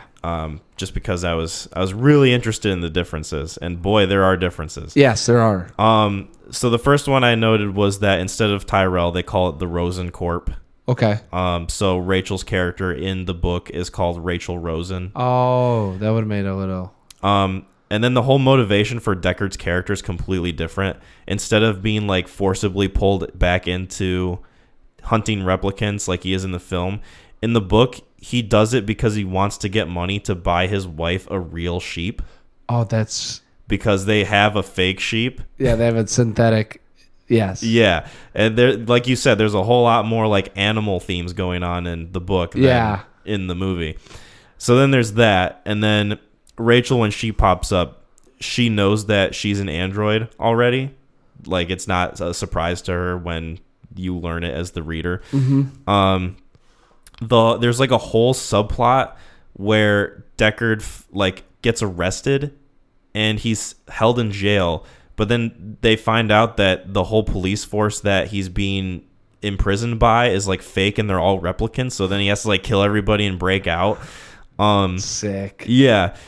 And then there's like a whole thing where like I guess Rachel like fucked a bunch of other Blade Runners or something. I don't know. Deckard. I don't know where that came from. I don't remember like the purpose or connection to that. And then she took photos and videos and sent it to him. Jesus Christ. Turned into like a... we don't have to go there. So then Deckard gets like a bunch of money, but for some reason instead of getting the sheep, he buys his wife a goat. Yes, that's... I didn't really understand why. And there's like a whole thing where he fucks Rachel, and then he calls her something like a whore or something, and then like she gets pissed. So then like he gets the goat, and then like Rachel breaks into the house and kills the goat. Yeah. And so then like Deckard's wife is all depressed again because she was depressed at the start of the book, and then like towards the end, Deckard has like this whole like it's after he kills like the final replicants that he's hunting. Yeah. He has this whole like weird trippy like Messiah hallucination thing in his head because there's like this whole religious aspect where like he goes out into the desert and he like basically has this acid trip and finds this toad, and he convinces himself that it's a real toad. So then he grabs it and he brings it home to his wife, and then his wife tells him, yo, this is fake as shit. And then he starts like breaking down, and like the Wikipedia summary described him as crestfallen. He becomes crestfallen at the fact that he got his wife a fake animal. And so then he's depressed, and then like she tries to cheer him up, and then that's basically the end of the story. Wow. Yeah. Okay. Little bit different from the film adaptation. I don't know. I might have to get my hands on this and read it. Yeah. If you do, we'll have to talk about it. Yeah, I was about to say, because I'm a little interested in, I mean, dude, I've really enjoyed, I liked it a lot more than from what I remember. So what would you rate it? I bumped this one up. I saw I had it rated on IMDb from a 7 to an 8. Okay. So once again, I think there's a little bit of a disconnect for me with being 40 years old. But I do enjoy the story, but there were a couple of things that happened that I didn't connect the dots a little too. But I mean, other than that, I mean, it's probably going to make me think even more, and it opened up a whole new way of looking at other movies like this. And I think I honestly gave it a 7 just because of how it looked. Oh, okay. And it looks and sounds fantastic. So I think, and you know, Ridley Scott, go pat yourself on the back. But you know, me bumping it up a notch was like, that was a big like, all right, I missed it. This is where I'm at now. Yeah. I would probably say I'm at the same. I give this an 8 out of 10. It's definitely closer to a 9. Like I might bump it up to a 9 eventually. I'd agree with that. It's definitely not a 7 out of 10 for me. No. Should never have been. Honestly, I felt embarrassed when I looked at that at work. Honestly, I feel shame. Yeah. Like I looked at that and I was like, you fucking idiot. No wonder you had to watch it 3 times. It makes me retroactively look at all the aspects of my life that I've been just lukewarm on and question everything. Are we human or are we dancers? Yeah. My favorite band, The Killers. Yeah. Not my favorite band, but I like them. No, it's already on record, so it's your favorite band now. Oh, record scratch. Yeah, no, I really enjoyed this film. 8 out of 10 for me. Cool. Might get bumped up eventually. Yeah, this could be viewed again, or if I read the book and I'm like, wow, this makes even more sense, or I can have even deeper thoughts, like. Yeah. If you read the book and you hate it, you'll appreciate the movie even more. Actually, it's probably a win-win that I do this for the movie. Yeah. So I recommended a film. Yeah. Blade Runner 2049. Yeah. One of my favorite movies of all time. So I can give a summation of this. Do it. This film takes place 30 years after the original. In terms of timeline. Yes. It's in the title, Blade Runner 2049. Directed by Denis Villeneuve, one of my favorite directors, and stars Ryan Gosling as Officer K, who is taking up the Blade Runner mantle and is a replicant hunting down Nexus 8s, who are like older models who have a longer lifespan, and he essentially stumbles upon a set of bones that hurl him towards a mystery that he starts unsolving that have implications of who he is as a person and who he is in terms of like his place in the world and like the implications of what happened, of like the things that he found. And like he finds a set of bones and he finds out that the bones were that of a replicant, but that replicant gave birth to a child. So then they find out that replicants can breed, essentially. Procreate. There's a way to do it. And so he has to basically solve the mystery, and he gets pulled a lot of different ways in this film. And it all unfolds in this awesome cyberpunk backdrop of New San Francisco, Neo San Fran. Yeah. So yeah, I love this film. Was the first one in San Diego? Or no, there's garbage pits are in San. The garbage pits are in San Diego. This one, I don't want to. I'm just trying to think. I thought the other one was in San Fran too, but I actually think that they said it wasn't. Was it Las Vegas or Los Angeles? It might have been L.A. I think it was L.A. in the first one, and then this one hits in San Fran. Mm-hmm. Beautiful. Anyways, you were saying. Yes. This film, I think this is my 4th time watching it. total. And I'm always impressed with it every single time. So when I first saw this in theaters, I asked my friend Tyler, I was like, hey, you want to go see the new Blade Runner? He's like, heck yeah. And then the movie finished and I was like, that was awesome. He's like, yeah, that was good. I was like, have you seen the first one? He's like, nope. I'm like, oh, there's probably some things you might have missed. Yeah. Because this movie is very reliant on the fact that you probably should have seen the first movie. I think so. I think they do enough to kind of, because granted, the first time I had seen it, this one, I knew who Deckard was, but I didn't remember anything about Blade Runner. So, like, I just knew who Harrison Ford was. And I think if you have enough of that... Now, granted, I'm going to say this. The more you know, the more richer the story is. Yes. Which plays into everything that I have now thought. The more you'll get out of it. For sure. But that, yeah, you're right. They do good. They do good. Oh, you said doo-doo. I said, oh, he's a duty. Poopy. Fart jokes. They do a good job of like not catching you up to speed, but kind of like cluing you in on the situation without like making you feel like, oh, I missed out on something. I think they keep like you're like a partner with them, and it's not like, oh, we're gonna explain this to Gosling. It's just gonna be assumed that, and then Gosling obviously has to do his own little inspection of it. Yep. But he's a smart skinwalker, so he doesn't. We don't need to spend time with him trying to like piece it together for us. Yeah. There's a lot I love about this film, like the themes, the visuals, the music especially. Like I think I like the music in this. Like, not that the music in the other one was bad, but this one just elevates it so much for me. Like it really leans into that cyberpunk synthy, like just booming aspect of it. Yeah. Like I really enjoyed that. I remember I watched this with a couple of my friends and they had a sound bar. And just the music through the sound bar, like that was probably my favorite experience watching this film, like hands down. Other than seeing it in the theater, of course. Right. Can only imagine being in the theater having that going on. That would have been awesome. Yeah, it pretty much was. So yeah, I don't know. I could talk about this movie a lot, but like, what did you? Do you want to? I mean, so I'll tell you what happened. Okay, this was kind of like I had egg on my face while watching this. Once again, felt shame. Yeah. So I just had Preston, and it was kind of like a happy birthday to your son, by the way. Oh yeah, hey P, happy birthday. So when you don't listen to this, or if you do, I talked kindly of you. Oh. Yeah, so we had, I don't know when we were at, but like, when did it come out? 2017. Well, I mean, like, was it October release, a December release? Do you remember? I don't know if you remember when you saw it. I feel like it was cold out when I saw it, so maybe like November? I thought it was later in 2017 as we were kind of heading into 2018, because I think I watched this in like February. October 6th.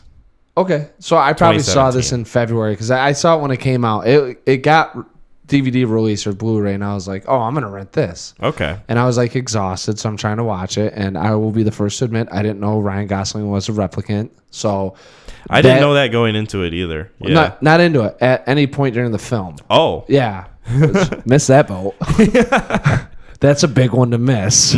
As it got kicked off, it literally was like, you're a replicant, and he's like, yeah, no shit. You know, it was like him talking to Batista, and I was like, wow, that changes up a lot. Yeah. Because to me, it was Gosling trying to find some baby that apparently was going to be the Messiah. And like, that's how I took the whole film. And I'm watching it, and I was like, this is way bigger than it needs to be. There's way too much shit going on. It doesn't need to be 2 hours and 45 minutes for him to find Jesus Christ, you know, like, and who the fuck cares? Like, the lady got killed and, you know, had sex with, and I was like, I didn't know that it was an android that they were looking for, that the baby was an android. Yeah. I thought it was just a kid. He just thought it was some kid. Yeah. So it was like, what are we doing here?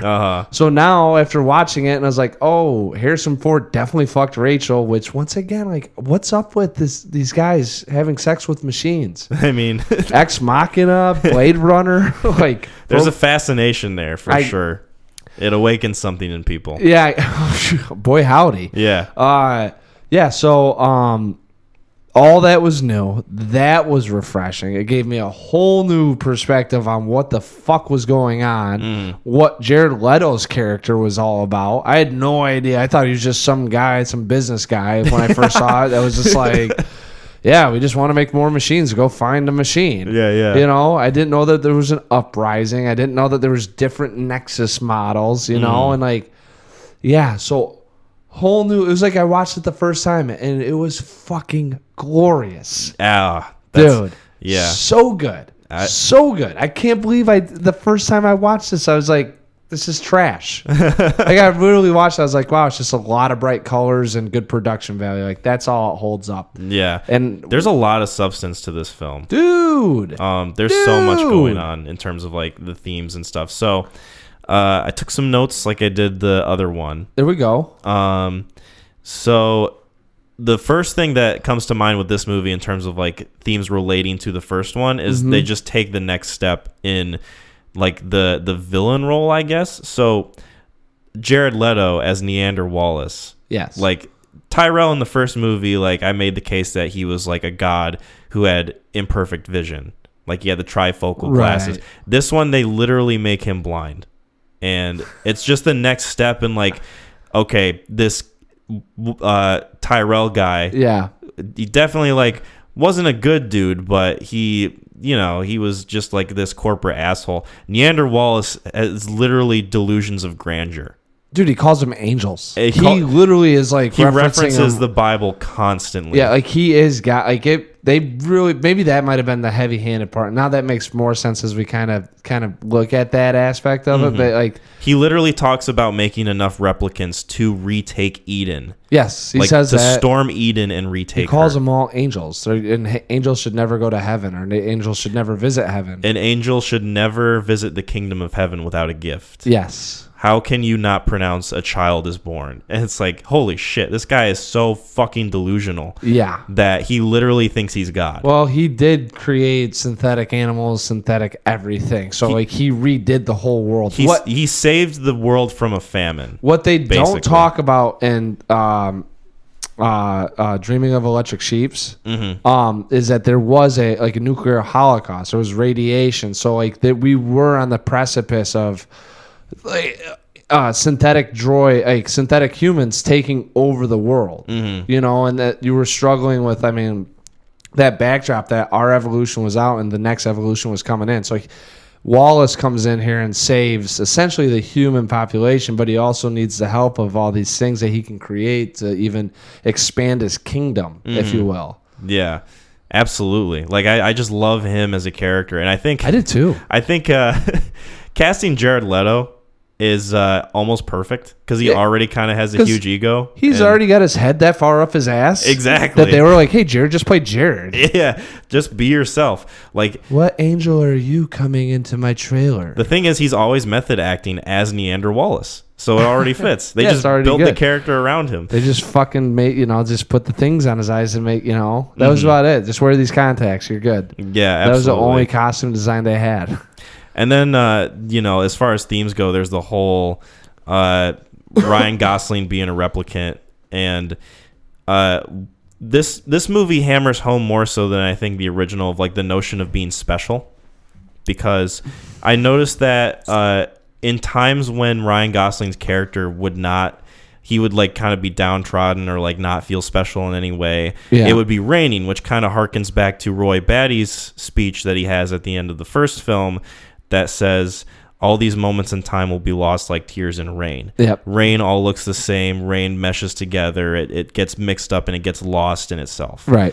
Where in those scenes, that's very much how Officer K, Joe, or however you want to call him, is feeling. And then I noticed that in moments of triumph and optimism, it would be snowing. At least in scenes that he was in, like towards the end, or like when he goes and visits the memory chick, who at the end of the movie turns out to be who he's looking for. Yes. Because the entire time he thinks it's himself. Yeah. So while he thinks it's himself, there's this aspect of like, oh shit, this is like really heavy stuff. I'm the Messiah. I'm in danger. Like, well, it more so makes him feel special. It makes him feel like his life has purpose.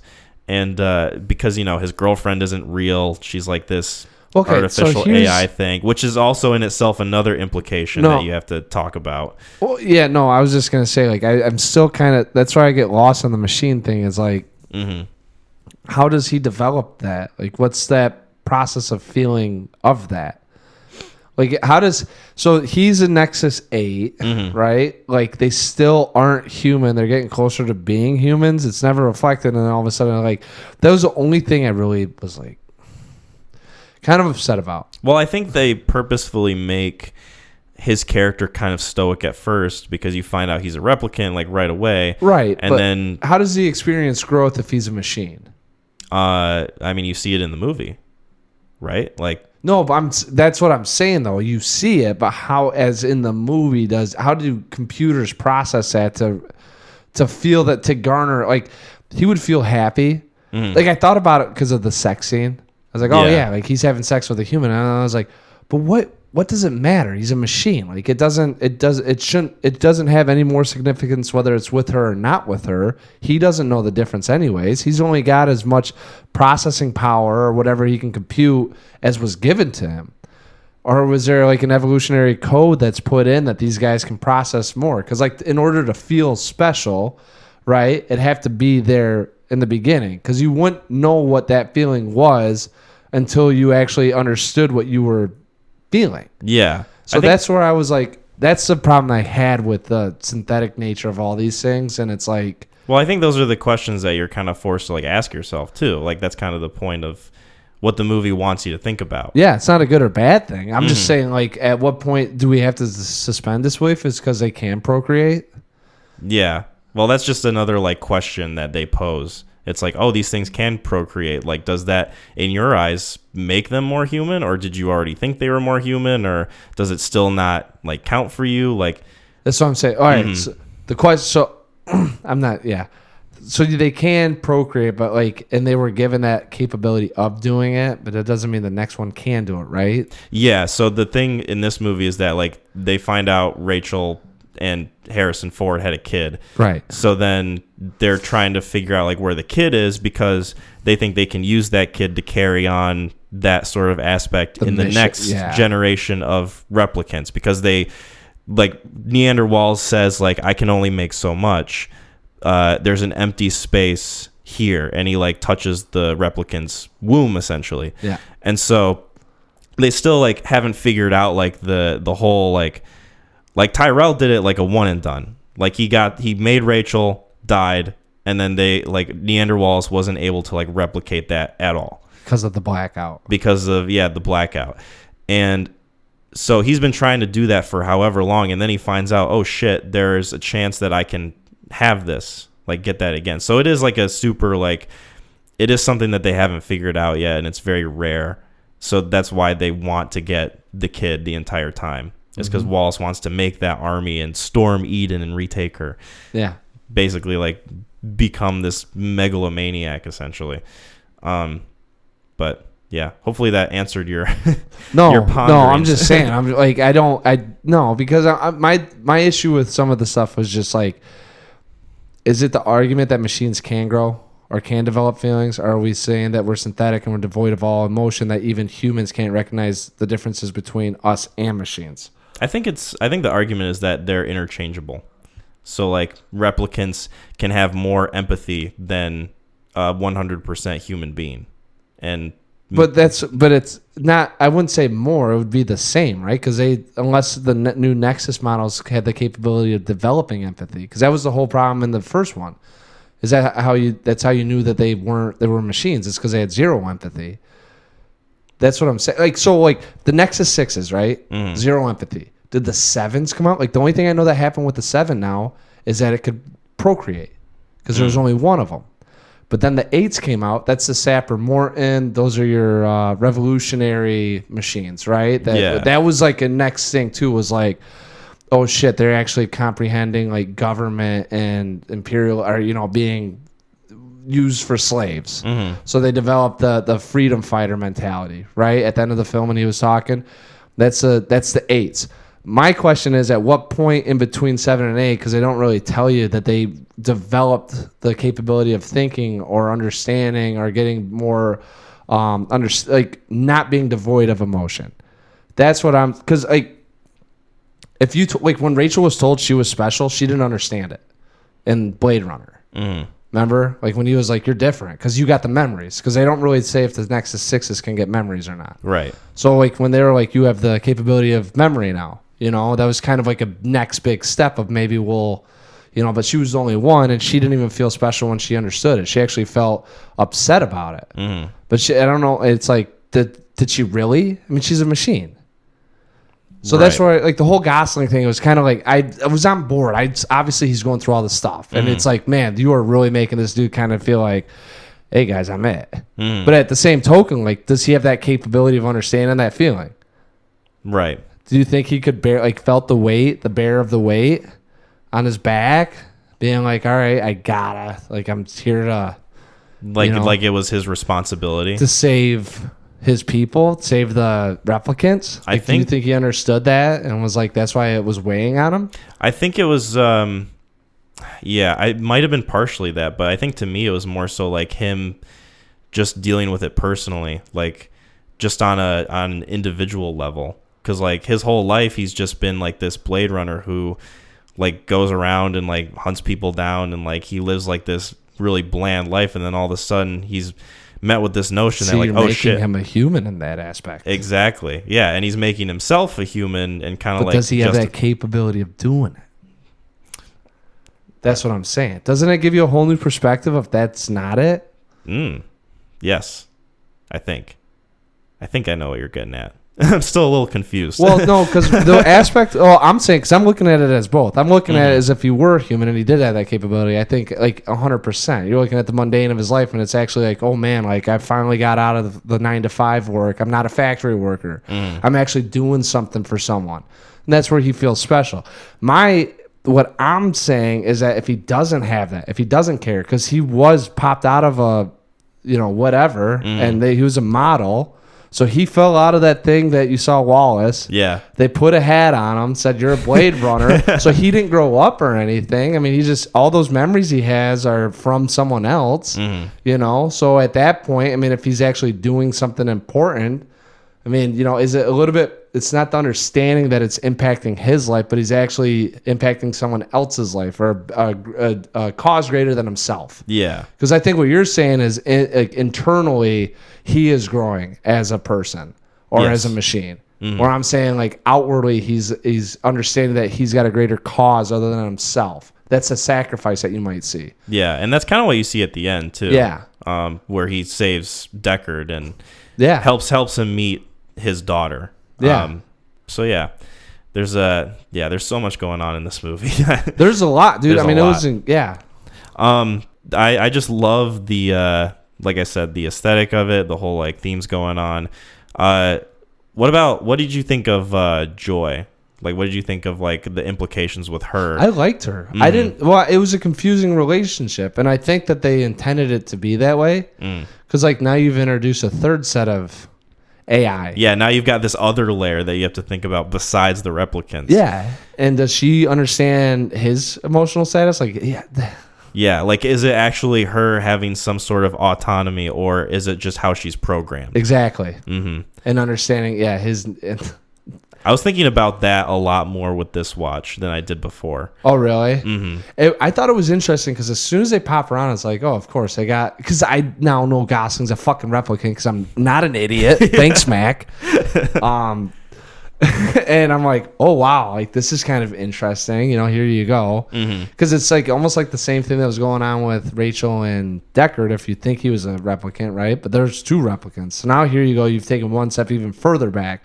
The replicants are now falling in love with holograms. They're not even physical. Yeah. And it's like ones and zeros. She calls herself in that scene. Well, what did she? Because she did, but she said you're filled up with like numbers, or she said something along the lines of like you have like your memories or something goes back. You're filled up with this, and I'm ones and zeros. And and he goes. the two numbers but twice as bright or something like that. Yeah. Well, he was always. I liked their relationship. I thought it was charming and it was sweet. Yeah, and it was what he needed. Yeah, it absolutely was. Like, and I do think that there are moments like that make me lean towards like her having autonomy instead of like being somebody who is just there like programmed to like make him happy because she suggests to put herself on the like little mobile stick that he gets her for their anniversary. Suggest that? Yeah, she did. She's like, you have to put me on here, otherwise they're going to find me and they're gonna find out where you are. So yeah. So then because like he's hesitant at first, and then she said, she presses on the importance of it. Yes. And then take me with you. And then he goes and does it. Like, yeah, take me with you. Yeah. And then she says, it's as if I'm a real girlfriend. It makes you wonder because she's a machine, and can they grow? I mean, are they learning that much more? It's crazy. It's crazy. Absolutely crazy. It's crazy. I fucking love it so much. It was really, dude, like under like 100 million times better watching this. Like I threw it on we were going to bed and I threw it on at like 10:30. I was like, I'm not gonna be able. Hopefully, I'll fall asleep. And then all of a sudden, it's like 12:30. I was like, I'll watch the last hour tomorrow because I could definitely watch this tonight. But like, I don't want to be dozing in and out. Between that, sort of the red herrings that they provide you, this whole, trying to find out who the child is. Yes. That whole aspect of it. Love. Which is probably like a fucking really ironic name. Super ironic. Man, let's talk about her for a second. So her character is seen like tearing up and crying like throughout like different parts of the film. Like not like a like ugly face cry sort of thing, but just like tears falling out of her face. Not a Parker household after Once Brothers cry, but yeah, not necessarily that deep. I always thought it was more so like, because on previous watches I thought, oh, she has emotions too, and she's like processing like these different sorts of things and like blah blah blah. This viewing, I took it more as like she's so messed up and confused about who she is that she doesn't know how to react in certain situations. And she's so like mentally gone that like emotions are just a confusing thing. And like she doesn't know which proper emotions to use. And so like to me, the tears kind of felt like almost like crocodile tears in a way. And then like towards the end when she's like being drowned essentially by Ryan Gosling, I saw that as more of like she could be totally crying right now and it wouldn't matter because she's underwater and you can't see it. Kind of like tears and rain sort of thing. Keeping up the theme. And so that's kind of how I viewed that, and I thought it was a really compelling way to like look at that. See, there you go. Perspectives all around. I don't know. I'm still like, how the fuck are they programming emotions in these things? Right? Like I just view them as synthetic, and maybe that makes me the problem. I don't know. Are you a replicant? No, I can. Do I need to void comp test you? You see a turtle in the desert on its back. Yeah. What do you do? Why am I looking at a turtle? Why am I in the desert? Yeah. Leon in the first one. No, I don't know. I that's what I'm saying. Like I there are these times in which you're like, oh shit, they're growing more as in human evolution, and it's like, are we? I guess maybe that's the beauty of like not explaining the nature of the android or the replicant. Yeah. I think that's honestly like where I have to probably find solace in all of this, is that we just have to accept them as they're going through the evolutionary chain though, which is what makes it a little they're more able startling to reproduce and have all these biological things going on. There is something that I kind of wanted to bring up too. A little fun fact. I might have mentioned this before, but so Denis Villeneuve, he did not want Harrison Ford to be like on the marketing at all. Like he didn't want him to be in the trailer. He didn't want him to be in the poster. He wanted people to go into the movie and be like surprised by his appearance. But the studio, like Sony, forced him to put Harrison Ford on the poster, put his name on there and in the trailer, because they thought, oh, nobody's going to see this movie if they don't know that Harrison Ford's in it. So that's a whole can of worms right there. I would honestly, I think I would agree with Sony. Just from a marketing perspective? Because I mean, I don't think about it. I mean, like, you have so many, like, that a demographic that you have the you have the following. You know they're going to see it regardless, right? Yeah. Then you might capture the guys, white males in their 40s when this came out, 50s. Yeah. Like, it came out in 82 and they re-released it 35 years after. So, like, if a guy was, let's say, 16 when he saw Blade Runner and loved it, that puts him at 51. That's not your target audience. So if no one had heard of Blade Runner at that time, like, if you hadn't watched it or talked about it, you might have just been like, oh man, that's like a sick because of Neo San Fran, right? Like there is something that gravitates you toward it. Yeah. But I think in terms of being able to capture some of the market, you'd have to have Harrison Ford on that because and not to say that he would pull you in it, but at least you know that it's not a remake. Yeah. Or that, you know, that there are creative liberties being taken, but they still kind of coincide with the first one. Yeah, it's connected to the first one. I can see that point of view. I just think it would have been really cool if 100%. Well, yeah, if you're people would have been surprised by it. Yeah. Yeah, like I was about to say, like if like after watching it then I was like, oh shit, like I wish I didn't know. Yeah, 100%. But like in terms of like I don't even think they had anticipation of making a sequel to this one. They wanted to come out and it did so poorly in the box office that they had to can the sequel. Yeah, it had a huge budget, like 150 to 185 million, and it says it made like 259 million at the box office, which you hear that number and it's, you know, look at the ROI. Yeah. Look at all like the marketing costs and like the different like all sorts of like things that have to go into like the cost of the movie. Like it was a failure. Let's just say they hit budget on it, and they, like, let's say it did cost 185. They only made 80 million on it. Yeah, they probably had a forecast of making like 300 million. I mean, like that's how that stuff works, and that's what gets you the next paycheck. So I mean, and I don't think it was anything that Denis Villeneuve did, but like I think they probably did the right aspects with the marketing. It's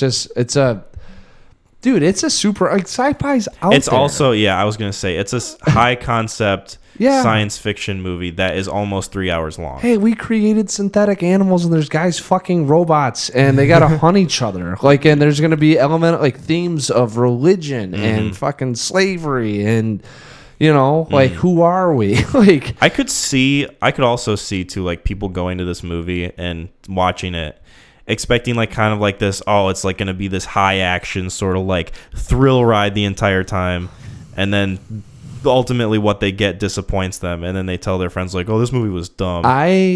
So when I was watching this, and I'm telling you right now, like, this film's fantastic. Like, this is a fucking, like, so happy we did this, because I don't think I'd ever watch it again if you didn't recommend it. Like, it's been like one of those things I look at, I'm like, oh boy, this is gonna be a chore. But I'm like, man, production companies really don't know how to market the noir films. No. I'm pretty sure like there's now been 3 films that I've seen that 100% missed. And I don't remember, like, Batman comes to mind. Missed. The trailers for this missed. You know, like some of the, like there's a lot more plot driven elements to it than, you know, just mindless action. And these studios, because I think people they're going to get the 17 18-year-old college kids on top of the ones that really care, the fans, into the seats, and they 100% miss it. And then no one says, hey, go check this out, it's a great film. They walk away after I did with Dune 1 and fucking say it's shit and it's probably good. I don't know, I'm so confused. Yeah, definitely. It's one of those things that not even just like mismarketing, but like people just have different expectations of like what films are when they go into them. They watch a trailer, they see like all these different things. They have this image of the movie in their mind, and they already have it set up for themselves. Yes. So then when they do go and see it, it's impossible for the film, no matter what it does, to meet the expectations of someone who is going to see it and is hyped up for it. Well, I'm not gonna see most of the time. I was about to say I've heard that, but the Northman, pretty much what I thought. Mm-hmm. I mean, I'm not gonna lie. I saw the trailer. I watched the Northman. I was like, maybe a couple more battle scenes. But I was like, other than that, I mean, that pretty much nailed it on the head. Like I had, revenge story. Yeah. Very intimate. Right. Mm-hmm. Beautifully shot. All right. Shitty accents. Sorry. Scared. And just in the elements of it, the music, and it was more authentic than what I thought. So you can do it. I think what it is that they try to fucking trick you, and they say this is what it's going to be, and then all of a sudden they lured you in, and it's 3 hours of nothing you were ready for. That was kind of me with The Green Knight. My friends and I were really excited for that movie, right? And the way that it was marketed, you could tell that it was more of like a kind of like an indie artsy sort of thing, but essentially like we expected it to be like this medieval adventure tale. Yes. With like all these different like twists and turns and like this fighting hero's journey. Yeah, going and finding, the sword in the lake and Merlin and all that shit. And then what? Instead it was something that like I just could not connect with because it felt so like detached and just something that I really couldn't like get invested in, especially given the fact that I was expecting something different. I'm telling you, that's it. And I think the other issue is that fucking trailers used to be 30 seconds, and now they're 3.5 minutes. Yeah, now we've got. Well, not only that, but we've got like a shit ton of like trailer stuff. We've got like the teaser, which is like 1.5 minutes long. Then we've got trailer 1, trailer 2. Yeah, then the final trailer, right? And then they release like a 5-minute scene of the film like a week before it comes out. There's like all these different like marketing things now than there used to be. And yeah, I disagree. And I think I'm not going to actually disagree with Sony on it because I think that they needed to put Harrison Ford on that to kind of, because that's what drew me in on it. Like I said, I think I said that, but that was how I knew. I was like, oh, it's connected. That's Deckard. Like, don't remember anything, obviously, from fucking Blade Runner. But I was like, I'll watch this one because he's in it.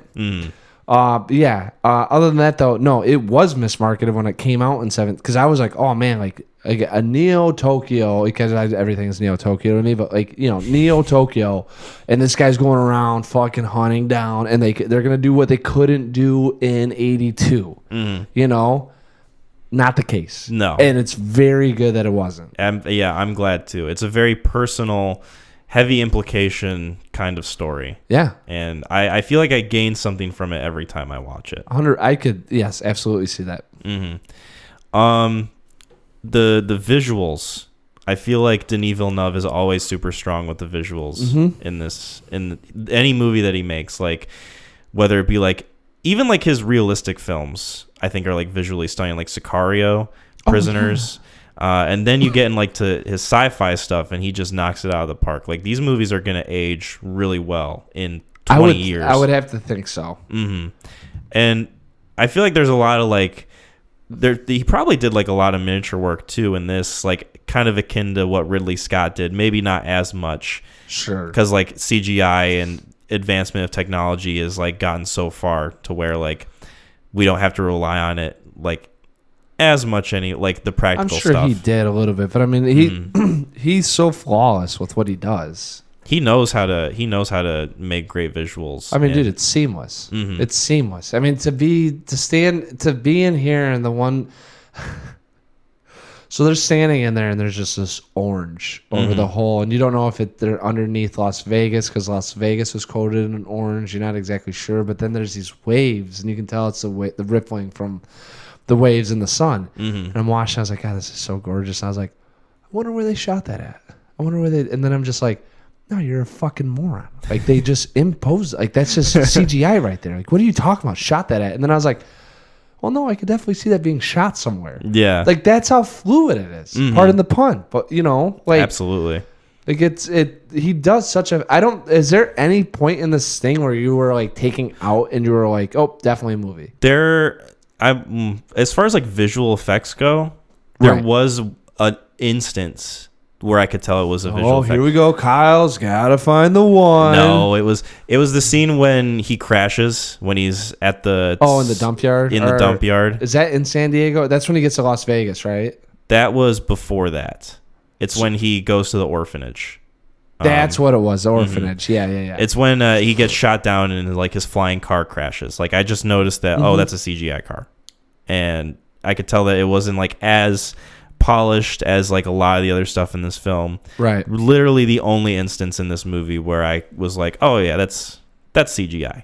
Yeah. But if that's the only instance in this movie, then that's a testament to how gorgeous and good looking this movie is every other time. But yeah. Mm-hmm. And this was like on my fourth watch too. Like it wasn't even something I noticed the first, second, or third time. No, 100%. I mean, I kind of live in that world, so I wasn't like really looking for it. I was just kind of curious because in Blade Runner, there are times when it's like, oh, definitely a movie. They had the grittiness and the noir aspect of it, and the Neo side of it. But there are times that you were like, all right, definitely, not in this world. But in this one, I really can't remember a time I was like, don't buy it. Yeah. There was... I feel like I felt this way the first time, and it's been kind of consistent throughout each watch. Mm-hmm. But the whole notion of like the rebellion, and when he finds out... on me. That was so stupid. I actually got really upset at that point. One, because I didn't know why they were just putting it in. It felt kind of shoehorned, right? Yeah. I was like... Literally, it's happening, and we already know that there's a girl, right? No. We don't know at that point because the rebellion leader tells Gosling she escaped, and that's when he goes like, "She." Yeah. What do you mean she? Mm-hmm. And then they explain it. While before they're leading up to that, I'm like, what is this setting up a whole nother? And I think honestly, what it was is like the next, like supposed to be that sequel, like they would have like. He might have survived it, and then the rebellion would have happened, and then it would have been maybe a John Connor scenario, or something. So I don't know, but no, when I was watching it, I first was like, we've got another side plot coming up. Yeah, there's like a whole nother thing that Ryan Gosling's character is getting pulled towards now. Yeah, I was like at 2 hours and 35 minutes into the film because I knew it was at the end. Because, and I was like, I'm not buying this. And then they kind of save face with like her just having the information. Yeah, that's all her purpose was. Turns out to be we say that. If they would have came out with another film, it could have been different. But right. It just ended up being like a side faction. Exactly. Which isn't like that big of a deal, but I did not like that they had to do it that way. Yeah, me neither. Like they all come out and they're all like standing there from the shadows, and like it's this whole like revelation sort of thing. Yeah, and then it just doesn't really matter. Nothing whatsoever. She's literally just there to drop that news on him, and I'm like, maybe we could have got this somewhere else. Yeah. It felt a little heavy-handed for me. And it's a freedom fucking fighter. Like of all the androids, all the Nexus 8s, and Sapper Morton was part of us. And I'm like, wow, this is really attaching a lot of things that have happened in this film already. Yep. At a really kind of awkward time. Because if I hadn't seen it before, and this one I actually remembered a little bit more than Blade Runner, I would have been like, where are we going with this? Yeah. Like, I kind of knew that it didn't do anything, so I really wasn't. But, like, if I had watched it on the first time, it would have been like, why? Yeah, hold up. This doesn't feel as cohesive as everything else. And I definitely still feel that way, 100%. It's just yeah, I don't know. I wish I could have found somewhere else to give him that information, but c'est la vie. C'est la vie. Was there anything else you wanted to touch on with this? Any other thing you wanted to bring up before we wrap it up? No, I don't. I don't. No. Okay. Do you want to get into ratings with this one? Yes, absolutely. I give this a 10 out of 10. Whoa, baby! I love this film. Yes. This is a movie that if it was a person, I would propose to. Oh, wow. Let's say no. Is this number one all time? No. Number one all time for me is The Hunt with Mads Mikkelsen. Wow. At least right now. That could change. But this is definitely top 5. Yeah. This got bumped up. I went from a... and it's funny, too, because I think I look at this stuff and I'm like, IMDb really influences me, I think, on my ratings, because... Having remembered this would have been I thought Blade Runner was a 6 and this was a 7. Yeah. but Blade Runner was a 7, and this was an 8, bumped up to a 9. Hell yes. Dude, really, I don't think it's got 10 worthiness, but a 9 in my book is a very solid, like, I could probably throw this on again, and now having seen it, I would enjoy the fuck out of it. Like, having it on in the background. Mm-hmm. There are some movies you have like that where you're like, I mean, I've seen this a lot, but I would just love to see the moments or things that are happening. And this would definitely be one if I was kind of itching for like a little bit of a noir or to take more in. Because it goes down so smooth. It's so easy. It's very, there's a couple red herrings and it keeps you on the edge of your toes, but nothing that's like outlandish. Yeah. You know, well, besides him being a robot and we still don't know if he can feel or not.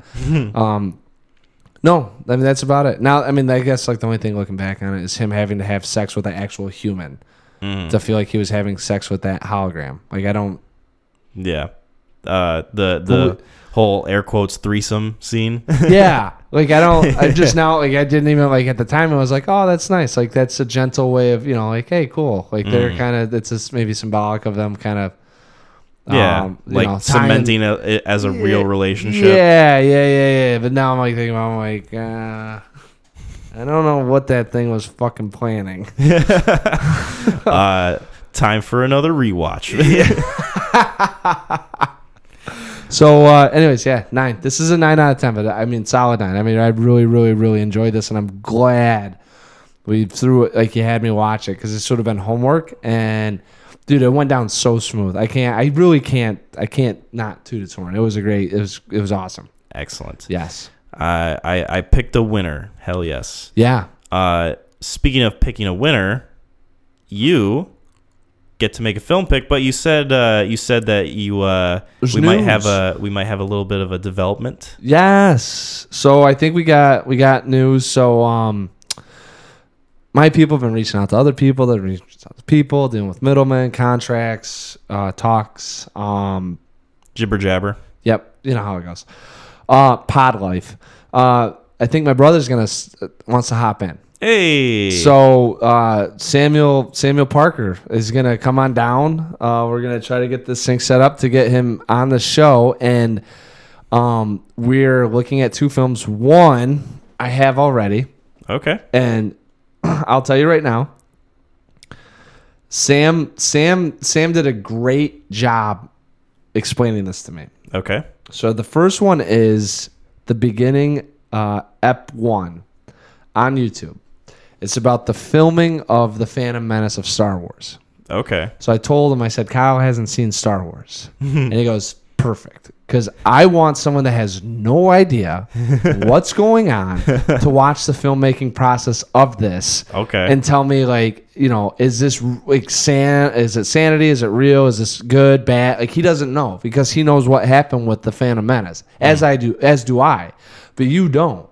So you're going to be able to have that, like, this is how I saw it versus how we saw it. Because okay. Yeah. So should I just watch the beginning, yes. F1, and not Phantom Menace? Yeah, I would say just do this one. Okay. And then, like, if it turns into, like, we talk about this could be something I'd recommend, too. Because I threw the Phantom Menace on, like, when I had Preston a couple weeks ago.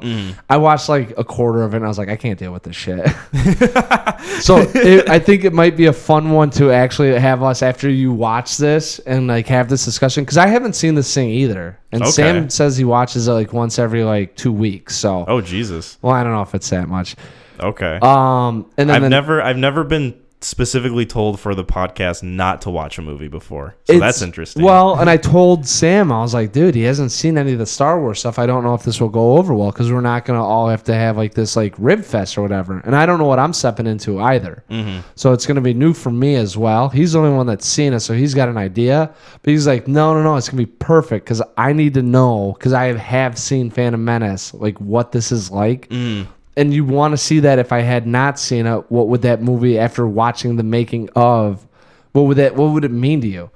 Which actually, that's why I'm excited too, because if it goes well, then it's like, all right, we've got to watch Phantom Menace. Yeah. And talk about that if this one goes well. So, yes. We're going to do that. And then because it's him, I was like, we can do another one. I have a couple options for it. We can discuss off air. Okay. So. We can figure that out, and then we'll make something of it later. Yeah. Excellent. Yeah. So there we go. There you guys go. I'm excited. We're gonna have the Parker brothers on at the same time. We will not talk football. Okay, I will take your word on that. You talk football, I'm getting the spray bottle out. Yeah, let's put ammonium in it and spray it at him. Okay. Thank you guys so much for listening. We appreciate you guys. So if you guys don't want to, if you want to feel like a part of the conversation, watch the beginning, Ep 1 on YouTube. Yes. It's a behind the scenes Star Wars thing for episode 1, The Phantom Menace. So if you wanna get into the groove of that, check that out before episode 20. Thank you guys again for listening. You can find us on Spotify and on YouTube and on Apple Podcasts. Hey, I saw that. We got 1 rating. Yes. Well, we had 1 rating. Oh, it got taken off? No, we just had more. Oh, we do have more. Yes. Is it still 1 star? No, thank God. Well,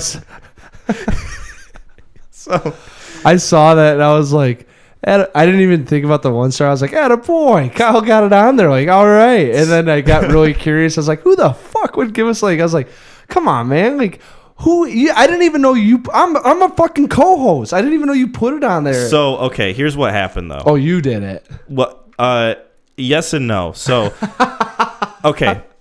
How I upload the episodes to Spotify, I go through this website called Anchor, which is owned by Spotify. Right. And that allows me to put the episode and upload it and put the picture on there and everything, and then it sends it to Spotify. What I was told and what I didn't know if I was doing it right was it sends it to other websites too. Okay. So not only does it send it to Spotify, it sends it to Apple Podcasts, it sends it to a couple other different avenues, like another website that I can't think of what the name is right now. But so I thought that I wasn't doing it right and it was only going on Spotify, and then I would upload it separately as a video format to YouTube. Mm-hmm. And then it's every once in a while I'll do a Google search of the Neon Crew podcast just to see where we're popping up at, and then I saw Apple Podcast website come up with our name. Oh, and nice. So I clicked on it, and it has every single episode that we've done so far. Oh, nice. And I was like, oh, shit, that's sweet. And then I scrolled down, and we have 1 rating, a 1 star. Yeah. Which makes our overall rating at that time a 1. Yeah. So I was a little crestfallen, as the end of wow, as the end of Philip K. Dick's novel would say.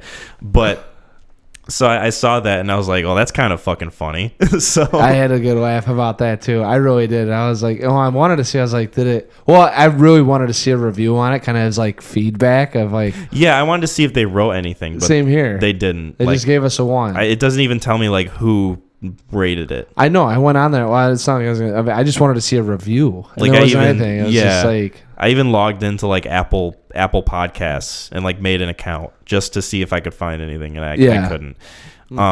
But since I posted it on Facebook, it's gone up. So oh, nice. We went from a 1 to a 4.2. Oh, nice. So we're making it, baby. Well, I was about to say, I know there's a couple friends that listen to us on Spotify, and they wanted it on Apple because it makes the transition from podcasts that they have easier than getting out of out of Apple Podcasts and go into Spotify. Gotcha. So I was like, oh, that's really awesome that now we have that. It's almost seamless. Yeah. Seamless. And it was totally by accident. I didn't even know what was going on there. That's sick, though. We got it on there. Yeah, we did. So check us out. If you haven't listened, if you've already listened, listen to us on Apple now. And if you haven't listened at all, listen on Apple and Spotify and YouTube. All at the same time. Yeah. Play us everywhere. Really drive that traffic. I also want to touch on one thing real quick. So, okay. Normally on YouTube, we get, I think, 20, 30, maybe 40 views per episode. Really? That's pretty good. It's not bad. Yeah.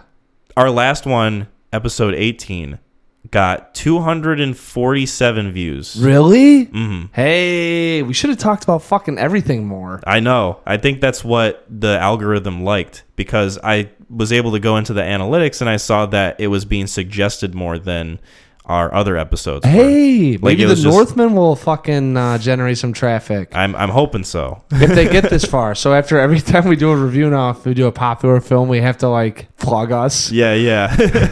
Check us out at Apple, Spotify, in case. Maybe we should. Well, I don't know if we do that. Timestamp it. Oh, yeah. Timestamp Well, I don't know what the hell I'm talking about. Yeah. I'm just saying, people listen, like, you're like, hey, check us out. We got more stuff. If they just find us on YouTube. But anyways, that's not for you guys. That's important business matters. That's your guys' homework. Yes. You got to find us after we tell you.